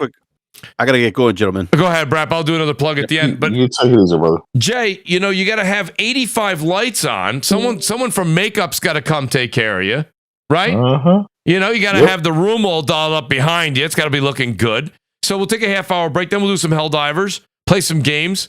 I'm hoping there's more news between now and Thursday, but this is a big event, so there's going to be a lot to talk about. Please, on the way out, guys, hit the like button, hit the subscribe button. If you will consider joining the channel, it would mean the world to me. Thank to each one of you guys that was out here. Like I said, almost 800 people. Outstanding. We'll see you Thursday at 7 p.m. Jay, let people know where they can find you, and thanks for being here tonight as well. Anytime, brother. Thanks for the invite. As usual, it's always great to be over here. And you guys can find me at JDubCity16, trying to keep you guys laugh with all the GIFs and the memes. Listen, I'll tell you guys this, man. I never knew that this day was coming throughout all the trolling and stuff like that. But man, it's just kind of sad times, you know. Not too sad, but just like I don't know, Mooch, man. I know. Can you imagine just looking back to the BGST days and just riding for Xbox and supporting Phil and spending all the money on all these freaking different variations of Xbox. It was, Jay, it was a different time, and it's funny because I've had a lot of time to sit back and reflect. The one thing that I remember is, and we said it tonight, and Jay, you kind of agree, but I don't want to put words in your mouth. If you disagree, let me know. And I know I've said we're going to wrap up the show, but like an interesting part is that when you go back to the Xbox One early days, let's be honest. I mean, you had coming out of the 360 era, which was phenomenal. I thought they did very well there. And then they had games like Forza 5. They had Dead Rising 3. They had Rise. They had Titanfall. They went and grabbed Rise of the Tomb Raider for a year. They had Sunset Overdrive. I mean, they had a couple of deals in place for some of the smaller games that people really kind of like to play. I think they had a little bit of exclusive time, if I'm not wrong, with Plants vs. Zombies. Or at least that was a little... And I know that you guys are going, well, Mooch, that's a stretch. I'm not saying that's a stretch. There's certain games right now that I'm saying I'm enjoying and may enjoy on the cheap side. Like Helldivers 2 is a $40 game, right? I think that was a $40 game. So, I mean, my point being is that Xbox did their thing back then, Jay. But really, it's been since 2016, 2017, where you sit back and you go, what have you done for me lately? And I know a lot of people are going to go, oh, wait, I got Starfield, I got Redfall, I got Forza. But Forza Horizon 5, I've said this number of times. Beauty's in the eye of the beholder. I don't really play a whole lot of car games, so Forza Horizon coming out, that was fun. Halo, I thought, was a missed opportunity. Their multiplayer came out, it was lacking. There wasn't a lot there. The campaign, what campaign? It was a very repetitive sandbox that we were in that they promised they would build off of in these big, huge, empty areas that never came to fruition. So I think they dropped the ball a bit on certain things. I thought Starfield was, I know everyone liked it. Everyone liked it. Well, they say, I feel like Shooter McGavin in Happy Gilmore, Jay. I'm like, well, I'm not coming around, Jay. I didn't like it. I played it for 30 hours. I thought it was immensely boring, and I thought it was a very bland backdrop. I didn't think there was a lot going on. The NPCs and the stories weren't really captivating. So for me, I don't think that they really did a lot this generation. If it did it for you, I'm not saying you're wrong. I'm just saying they didn't do a lot for me. And I feel like as you left the Xbox One era, there really wasn't a lot of games there either, Jay. After Sea of Thieves, what did we really... Gears 5 was the biggest and best thing that they put on the Xbox One X. And there's not even a community playing the multiplayer that much anymore. That's true. So that's true. Halo... you're absolutely right. It's a huge... Listen, if you game on Xbox all the time and that's all you play... You may look at this and not want to believe it, but when you go from Xbox into the games that they have on PlayStation, just the look, just the graphics, the gameplay and stuff, it's a night and day difference. Those are huge games over there. Those are games. There's a reason people buy those in the drawer. There's a reason those games sell like 5.5 million copies in like 2 or 3 days. There's a reason for that. And I know, the fanboy, you're going to be like, oh, that's trash, blah, blah, blah. But hey, PlayStation is in a different position. And why? Yeah. Right? Xbox is in a different position. They got all that money over there. They got all the studios and publishers. They got more than Nintendo and Sony combined, and yet look at the predicament that they're in. Well, Jay, it was, and we really don't talk about it because it's not a real sexy topic. People don't really talk about it. But we talked about it a lot in 2019, 2020, especially once the consoles were being revealed. So a lot of people, what do they say about the PS5? Oh, it's big, it's fat, it's heavy, it's this. Listen. None of that's wrong. I get it. It was a big, heavy console. I got it. Now they've really slimmed it down, and it's really, really size efficient, if you will, in that category. But my point being is that they had a controller with the haptic feedback and all of those new features on the controller. It showed innovation. It showed technology. The UI, it was different. When you went and spent $500 and you came home, you felt you bought something new. I shit you guys not, and I know all you guys in the audience that bought an Xbox Series X day one or year one, okay, whichever one it was. Yeah. You went home. I took my Xbox One X. I brought it for my trade-in. Moochonomics, get your $250. Got my Xbox Series X. I plugged it in. Same UI as when I left. Controller, same controller as when I left to go get my Series X. I came home, and all I had to play on it was Valhalla. Assassin's Creed Valhalla. That was like the big game to play on it. You know what I mean? Or the Falconeer. Or something like that. And I'm like, all right. I'm like, that's not true innovation, pushing tech forward, asking for another $500 from each of us. Sony had games out there that you could play. They had Miles Morales. You had Dark Souls. or pardon me, Demon Souls. Like, what do you call it? Sackboy Great Adventure. Yeah, there was. Like I mean, there was games to play out there. You might say, Mooch, those games, I didn't care for those games. That's fine. I'm not even trying that's to. That's a you problem. That is a you that's problem. A you. You know, it is. It's a you problem. I mean, I came home and I was just jamming out. You know, and it was fun because I even had shout out to the great Dreamcast guy. DC hits me up on Twitter and he's like, "Yo, Mooch, you got a couple minutes?" I go, "Yeah." He goes, "I need to get some film footage," and he goes, "I know you just got a PS5 day one." I go, "Yeah." He goes, "Can you just get on the multiplayer, play this game? I'm going to record a little bit while you're walking around. I'm going to do some like different checks and things like that." He put it in his video. It was cool. Like, it's just it was a whole thing going on, but there was nothing really to do there to test anything on the Xbox, and there really still is nothing there to test, right? I mean, Starfield 30 frames, Redfall 30 frames. Rumor has it Hellblade 2 30 frames. Hellblade 2 is probably going to look nice. I don't doubt that at all. And I'm going to look forward to playing. I'm going to play that game. Actually, you know what? I'll stream that game. That's going to be a fun game to play. But at the same time, it's legitimately like, you know, I don't feel like it's something that I can't wait to play. Like, I can't. Like, who's like up at night, be like, phew, 4 more months, I get Hellblade. Thank God. Exactly. You know, it's like, where's that push, you know? And you have those games like, I'm hoping like Ghost of Tsushima. I can't wait to see what Ben Studios is working on. You know, I want to see what the Coalition's working on for Xbox. What are they doing? Is it Gears 6? Are you going to go back to being, you know, back to that gritty kind of, you know what I mean? Like get back to that 1, 2, and 3 again? I don't know. It is what it is. But I mean, yeah, Jay, I promised Jay could leave. Jay's like, I'm starving. I kept Jay from his dinner and family all night long. Jay, I appreciate you being here. But no problem. You know, when it comes down to it, we'll get into a little bit more of this on Thursday, Jay. But yeah, I think that's the reason when you say, you know, all the guys that were out there and they were fighting hard for Xbox in 2013, 2014, a lot of them were doing it up until, you know, like 48 hours ago. And I get it. True. It was just, I got to a point where you get tired of waiting, you get tired of the lies. And it's like, you know what? You're a consumer at the end of the day. You know, all I want to do is be excited for a game. If you've got a platform that has a game that I can't wait to play, then they won me over. It doesn't matter what the name of the company is. You know? Absolutely. So I will say this after ending on that little rant. We'll do this again Thursday, and then we'll see you guys for Helldivers. Please hit the like button on the way out. Jay, thanks again for being here. Shout out to SloMoBackSlap. We had to leave early. Of course, BRAP. We had the great Eric Jackson on. Shout out to Crap Gamer. That's at @the_Crap Gamer. Go over and check him out in his Crap Gamer reviews on YouTube. Great to have all these guys here with us tonight. Really, really means the world to me. Also, Jez7780 over on Twitter, X, if you will, in the Gaming Grindhouse over on YouTube. He's live right now. Go over and check him out. I'm going to go over and do the same. Jay, thanks again. Chat, thank you very much. Hit the like button on the way out. We'll see you Thursday night. Peace and good night. Peace.